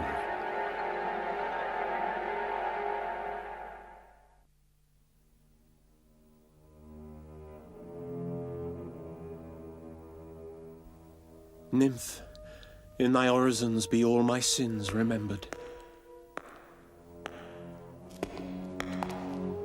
Good my lord, how does your honor for this many a day? I humbly thank you well. My lord, I have remembrances of yours that I have longed long to redeliver. I did love you. Indeed, my lord, you made me believe so. You should not have believed me. I loved you not. Where's your father? At home, my lord. Let the doors be shut upon him that he may play the fool nowhere but in his own house. Get thee to a nunnery. Why wouldst thou be a breeder of sinners? To a nunnery, go, and quickly too. Farewell. Love his affections do not that way tend. There's something in his soul. Madness in great ones must not go.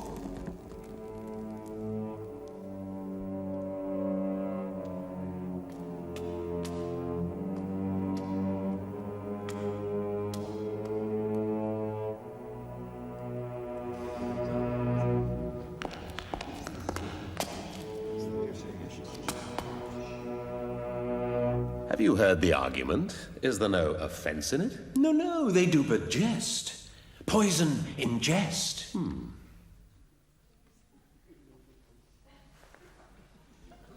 Player king, player queen, poison in jest. Real queen, real king, the very image of the murder in the orchard.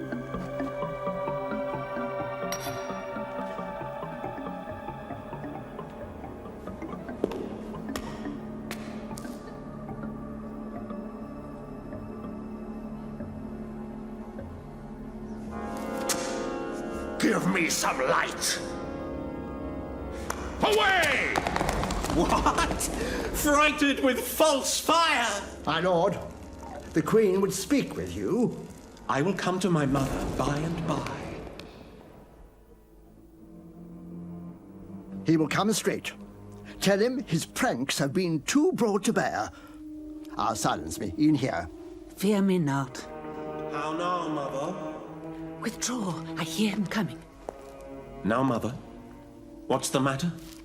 Hamlet, thou hast thy father much offended. Mother, you have my father much offended. What wilt thou do? Thou wilt not murder me. Help! Oh! What ho? Help! How now, a rat? Dead for a ducat, dead! Is it the king? Thou wretched, rash, intruding fool, farewell.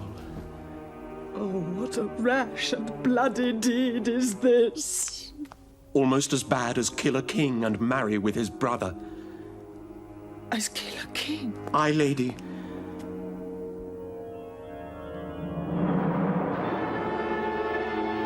Do you not come your tardy son to chide? Do not forget. This visitation is but to whet thy almost blunted purpose. Whereon do you knock? Look you how pale he glares. Do you see nothing there?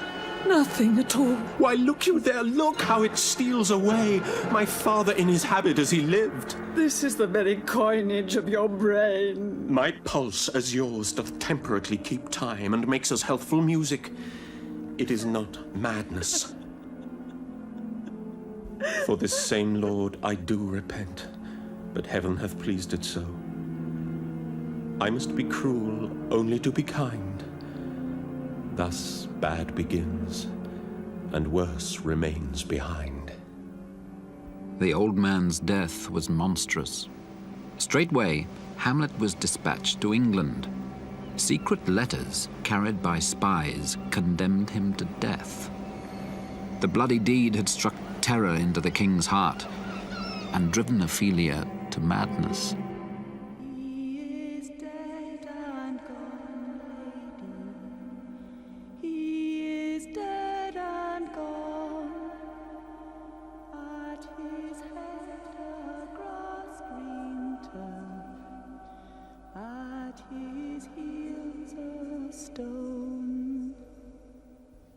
What would she have? She speaks much of her father. She is importunate, indeed distract. White his shroud as the mountain snow, lauded with sweet flowers, which bewept to the grave did not go, with true love showers. Follow her close. Give her good watch. Laertes has returned from France. Enraged by news of his father's death, he has stirred up rebellion. When sorrows come, they come not single spies, but in battalions. O thou vile king! Give me my father! Calmly, good Laertes! Let him go, Gertrude. Tell me, Laertes, why thou art thus incensed. Where is my father? Dead? But not by him! They bore him bare, faced on the bier, and in his grave rained many a tear. O Rose of May, dear maid, kind sister, sweet Ophelia. O heavens, is possible a young maid's wits should be as mortal as an old man's life? There's rosemary. That's for remembrance. I would give you some violets, but they withered all when my father died.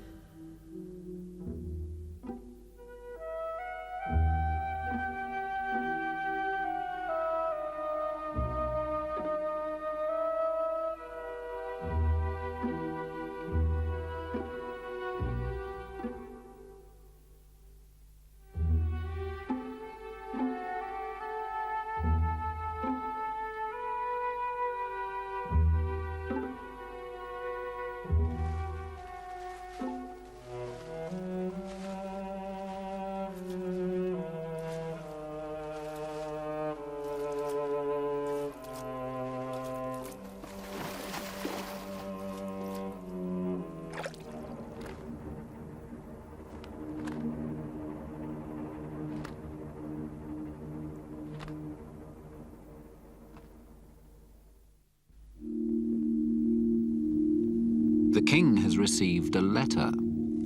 Hamlet has returned. It warms the very sickness in my heart that I shall live and tell him to his teeth, thus diest thou. Will you be ruled by me? One woe doth tread upon another's heel, so fast they follow. Your sister's drowned, Laertes.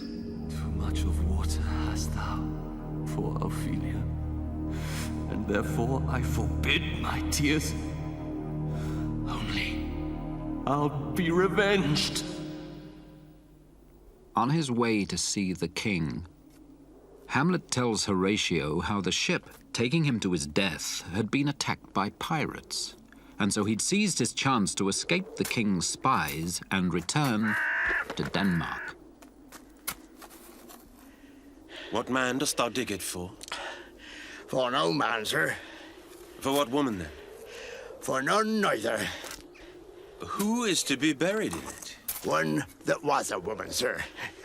But rest her soul, she's dead.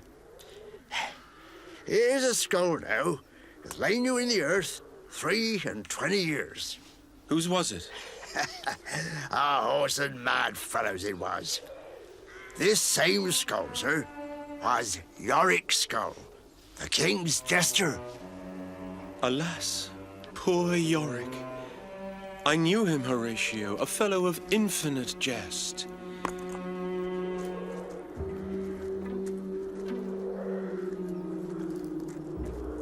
But soft. Here comes the king, the queen, the courtiers. Sweets to the sweet. Farewell. What? The fair Ophelia? Hold off the earth a while, till I have caught her once more in mine arms. What is he whose grief bears such an emphasis? The devil take thy soul! Pluck them asunder! Good my lord, be quiet! I loved Ophelia! 40,000 brothers could not with all their quantity of love make up my sum! Hamlet! Hamlet! I will fight with him upon this theme! Oh, he's mad, Laertes!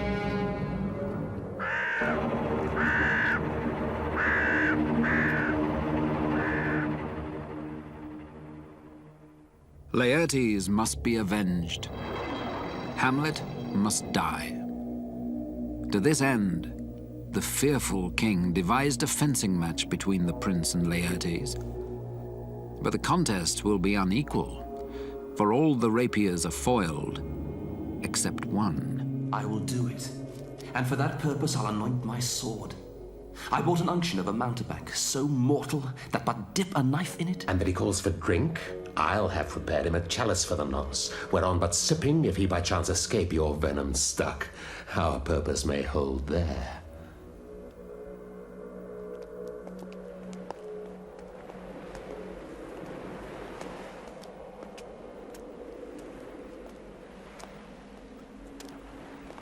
If your mind dislike anything, obey it.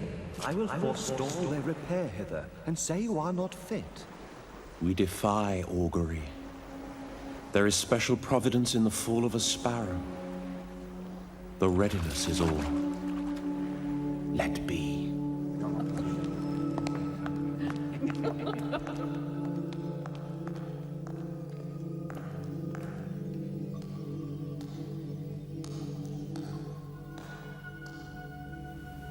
This is too heavy. Let me see another. This likes me well. Come, begin.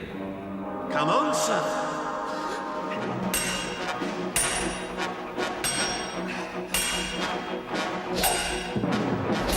A hit, a very palpable hit.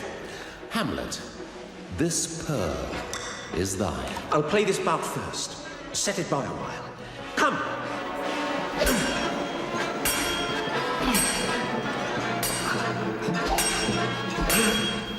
Another hit, what say you? I do confess it. The queen carouses to thy fortune, Hamlet. Gertrude, do not drink. I will, my lord. It is the poisoned cup. It is too late. Come, let me wipe thy face.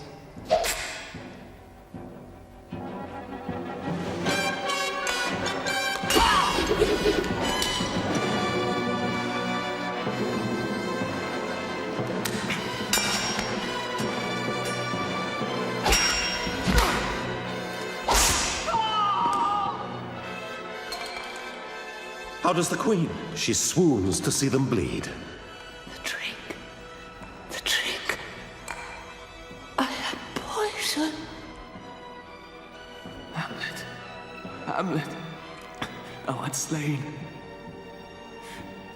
The treacherous instrument is in thine hand, unbaited and envenomed. The king is to blame. Venom, do thy work.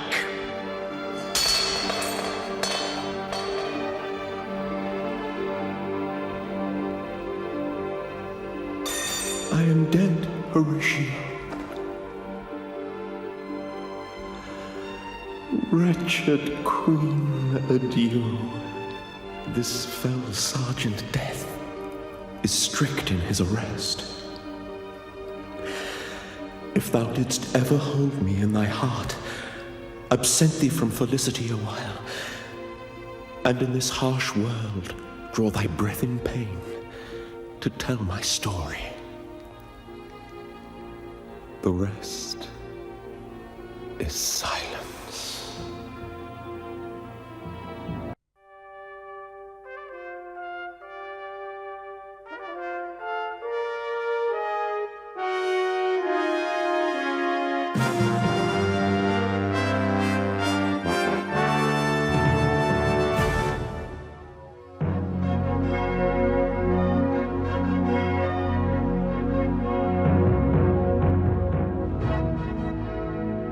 King Edward was sick, and so was his kingdom. Family hated family, brother hated brother, and none hated more venomously than Richard, Duke of Gloucester, the world and his brother the king. Now is the winter of our discontent made glorious summer by this son of York.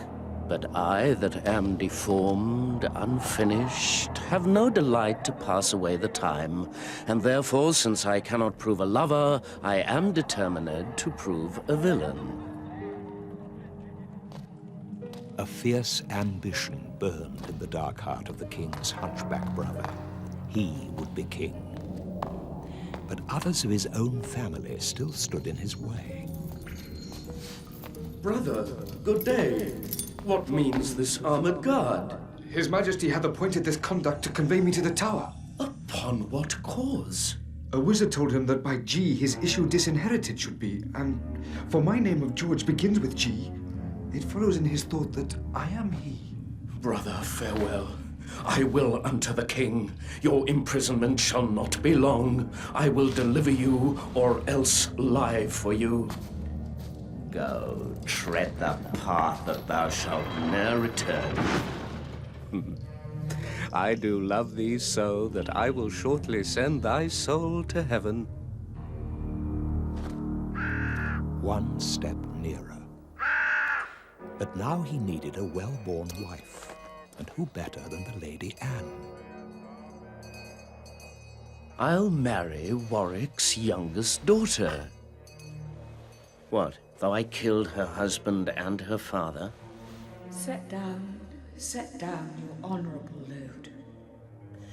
The readiest way to make the wench amends is to become her husband and her father. Poor key-cold figure of a holy king, be it lawful that I invocate thy ghost to hear the lamentations of poor Anne. Come now with your holy load. Villain, set down the course. Foul devil! For God's sake, hence, and trouble us not. Sweet saint, for charity be not so cursed. Oh, gentlemen, see, dead Henry's wounds open their congealed mouths and bleed afresh. Blush, thou lump of foul deformity, for 'tis thy presence that exhales this blood. Lady, you know no rules of charity. Villain, thou knowest no law of God nor man. Didst thou not kill this king? I grant ye, the better for the King of Heaven that hath him. And thou unfit for any place but hell. Yes, one place else. Some dungeon? Your bedchamber. Out of my sight! Your beauty was the cause. Your beauty that did haunt me in my sleep to undertake the death of all the world. If thy revengeful heart cannot forgive, lo, here I lend thee this sharp-pointed sword. Nay, do not pause, for I did kill King Henry. But 'twas thy beauty that provoked me. Nay, now dispatch. 'Twas I that stabbed young Edward. But 'twas thy heavenly face that set me on. Take up the sword again, or take up me. I would I knew thy heart. Vouchsafe to wear this ring. To take is not to give. Look how my ring encompasseth thy finger. Even so thy breast encloseth my poor heart. Was ever woman in this humour wooed? Was ever woman in this humour won?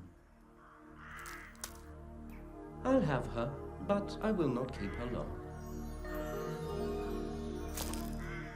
The king's sickness had deepened. The queen was filled with dread. Should he die, her sons, the little princes, were too young to rule. With their uncle, George, Duke of Clarence, in the Tower, Richard, the third brother, would be protector.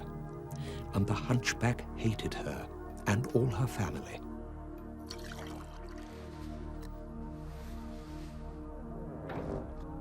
He cannot live, I hope, and must, till George be packed with post-horse up to heaven.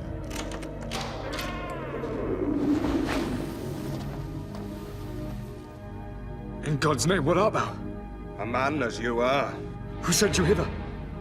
Wherefore do you come? To murder me? Wherein, my friends, have I offended you? Offended us you have not, but the king. I will send you to my brother Gloucester, who shall reward you better for my life than Edward will for tidings of my death. You are deceived. Your brother Gloucester hates you. 'Tis he that sends us to destroy you here.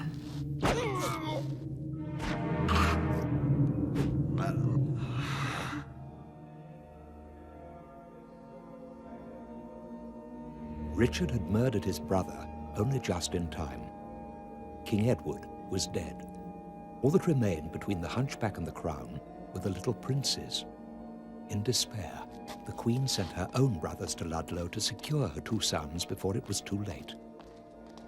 But Richard had a clever friend, the Duke of Buckingham.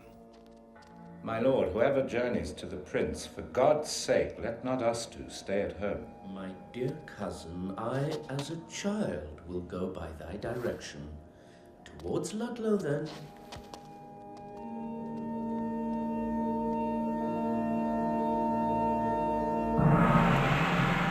The Queen's brothers were seized by Richard's men and put to death, and Edward, Prince of Wales, brought to London.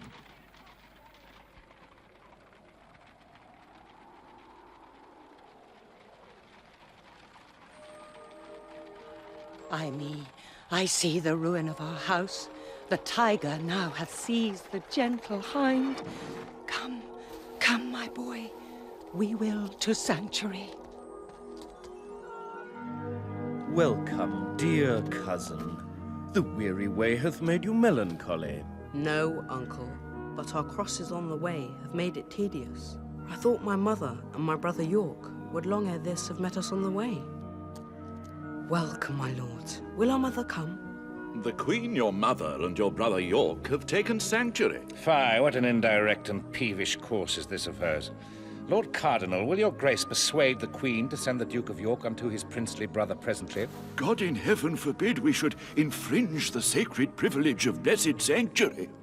Oft have I heard of sanctuary men, but sanctuary children never till now.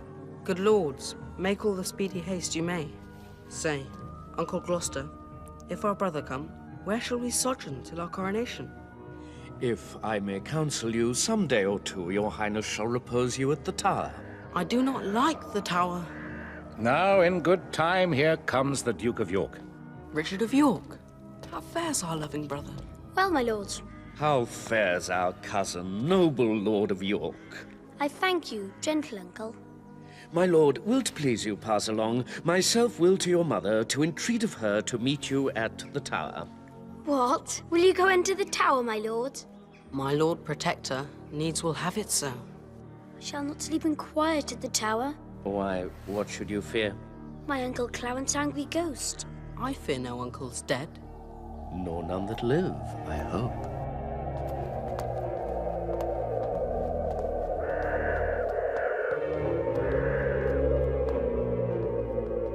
With the two little princes mewed up in the tower, Richard's way to the throne was clear. But before he could proclaim himself king, he needed the assent of Lord Hastings, the Lord Chamberlain. What shall we do if we perceive Lord Hastings will not yield to our complots? Chop off his head, man.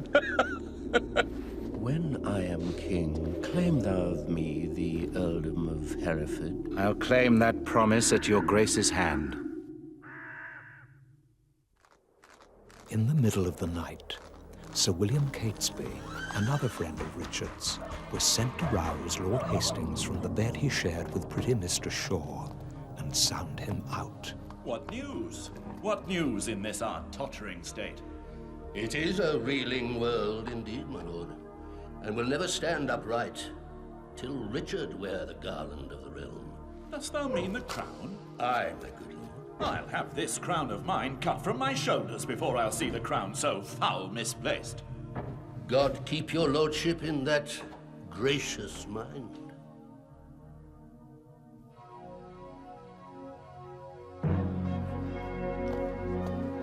Lord Hastings was invited to dine in the Tower. Believing it was to name the day for the crowning of little Prince Edward as England's rightful king, he went cheerfully. It would be a good dinner. Now, noble peers, the cause why we are met is to determine of the coronation. When is the royal day? Tomorrow is, I judge, a happy day. Who knows the Lord Protector's mind herein? Your grace, we think, should soonest know his mind. Lord Hastings, you and he are near in love. I thank his grace, I know he loves me well. But for his purpose in the coronation, I have not sounded him. But you, my honourable lords, may name the time, and in the Duke's behalf I'll give my voice. My noble lords and cousins all, good morrow. Had you not come upon your cue, my lord, William Lord Hastings had pronounced your part. I mean, your voice for crowning of the king. That my Lord Hastings no man might be bolder. My Lord of Ely, when I was last in Holborn, I saw good strawberries in your garden there. I do beseech you send for some of them. Marry and will, my lord, with all my heart. Cousin of Buckingham, a word with you.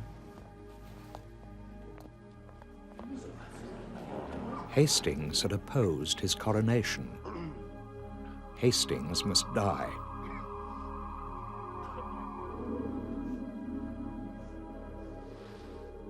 I pray you all, tell me what they deserve that do conspire my death with devilish plots of damned witchcraft, and that have prevailed upon my body with their hellish charms. I say, my lord, they have deserved death. Then be your eyes the witness of their evil. See how I am bewitched! And this is Edward's wife, that monstrous witch consorted with that harlot strumpet Shaw, that by their witchcraft thus have mocked me. If they have done this deed, my noble lord, If thou protector of this damned strumpet, talk'st thou to me of ifs? Thou art a traitor, off with his head. Now, by Saint Paul, I will not dine until I see the same.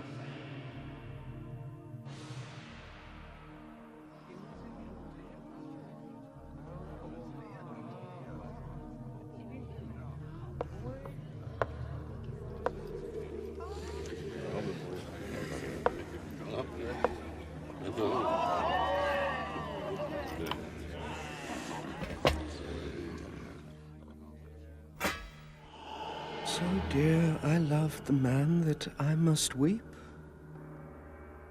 Long live King Richard, England's worthy king. Long live King Richard!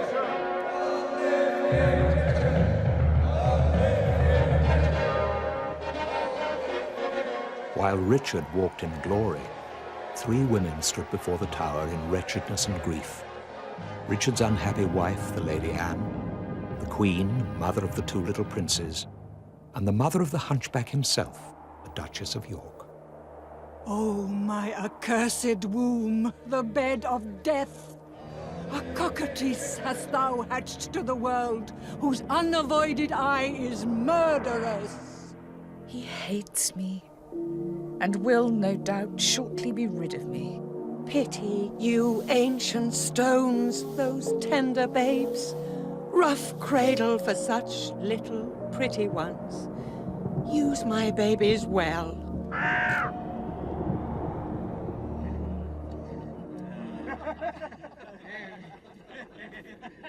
Shall we wear these glories for a day, or shall they last? Forever let them last. Young Edward lives. Think now what I would speak. Say on, my loving lord. Cousin, thou wast not wont to be so dull. Shall I be plain? I wish the bastards dead. What sayest thou now? Your grace may do your pleasure. Tut, tut, thou art all ice. Say, have I thy consent that they shall die?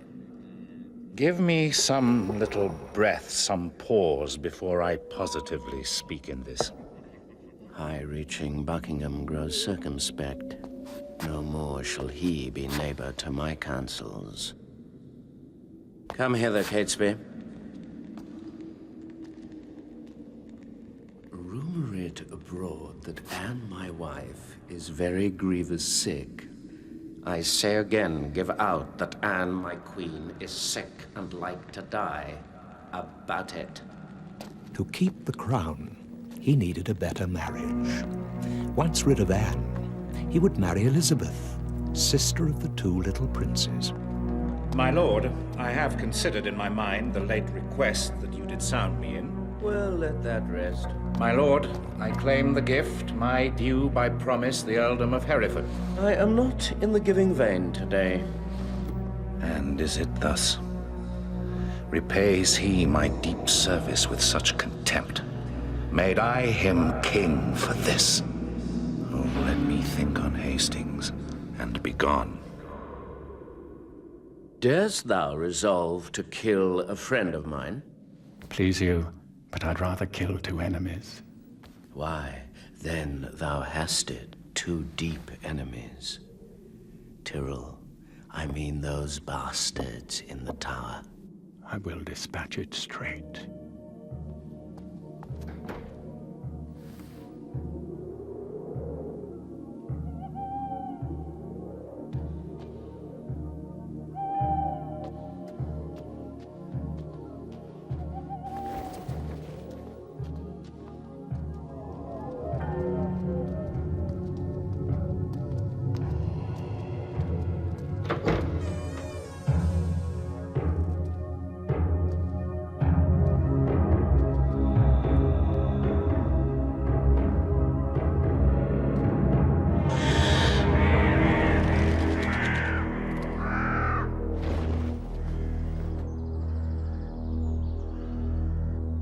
The sons of Edward sleep in Abraham's bosom, and Anne, my wife, hath bid this world good night. Now, for I know that Richmond aims at young Elizabeth, my brother's daughter, and by that knot looks proudly on the crown. To her go I, a jolly, thriving wooer. Good or bad news that thou comest in so bluntly? Bad news, my lord. Ely is fled to Richmond. Go, muster men, we must be brief when traitors brave the field. The Earl of Richmond had sailed back from exile to claim Elizabeth and the crown. My lord, the army of great Buckingham is... Out on you! Owls, nothing but songs of death. The news I have to tell your majesty is that by sudden flood and fall of water, Buckingham's army is dispersed and scattered. and he himself wandered away alone. I cry thee mercy. There is my purse to cure that blow of thine. Liege, the Duke of Buckingham is taken. That is the best news. That the Earl of Richmond is with a mighty power landed at Milford is colder tidings. Yet they must be told. Away towards Salisbury. While we reason here, a royal battle might be won and lost.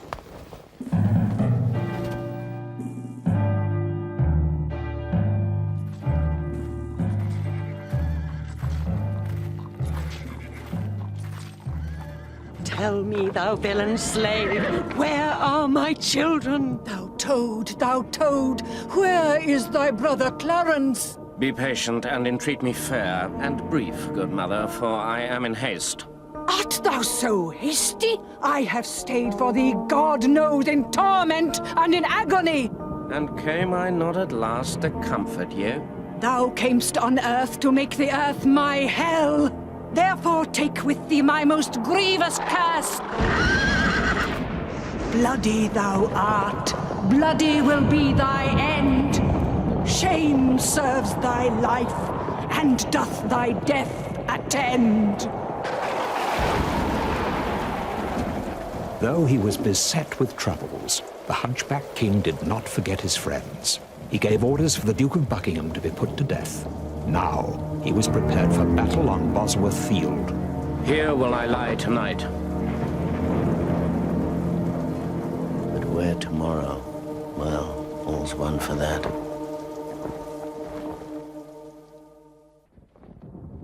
Stir with the lark tomorrow, gentle Norfolk. I warrant you, my lord. Give me a bowl of wine. I have not that alacrity of spirit nor cheer of mind that I was wont to have. Leave me.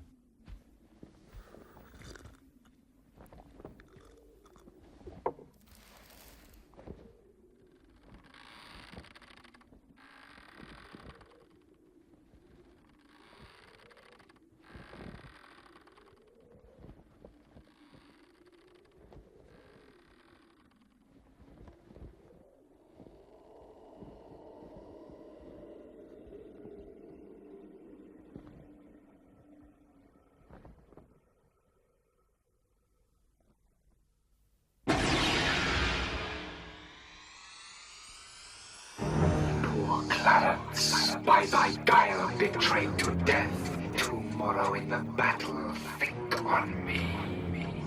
Despair and die. In a bloody battle end thy days. Think on Lord Hastings. Despair and die.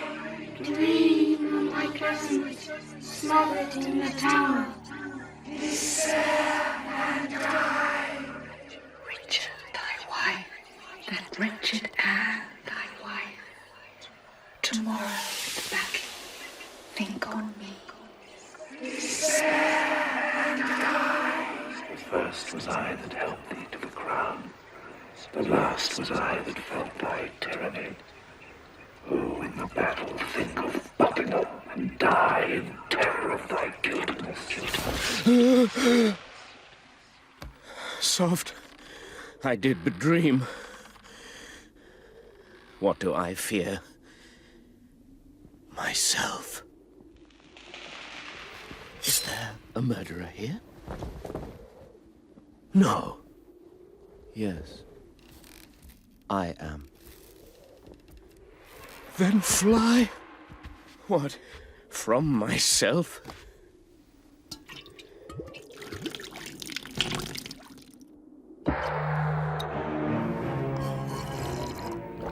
Let not our babbling dreams affright our souls. Conscience is but a word that cowards use, devised at first to keep the strong in awe. Our strong arms be our conscience, swords our law.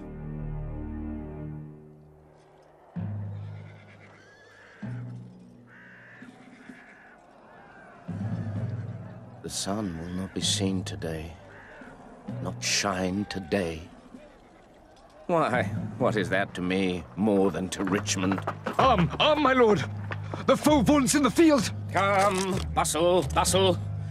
March on, join bravely. Let us to it pell-mell. If not to heaven, then hand in hand to hell.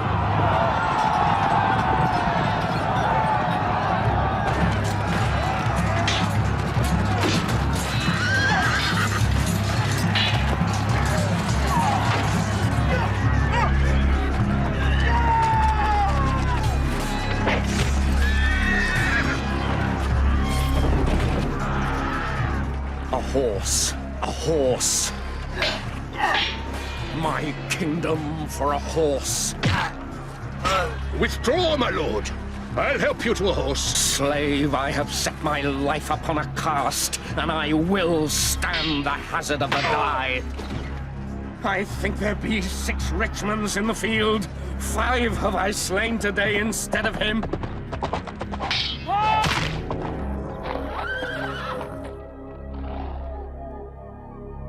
England hath long been mad and scarred herself. The brother blindly shed the brother's blood. The father rashly slaughtered his own son. The son compelled been butcher to the sire. All this divided York and Lancaster. O now let Richmond and Elizabeth, the true succeeders of each royal house, by God's fair ordinance conjoin together. Now civil wounds are stopped, peace lives again. That she may long live here, God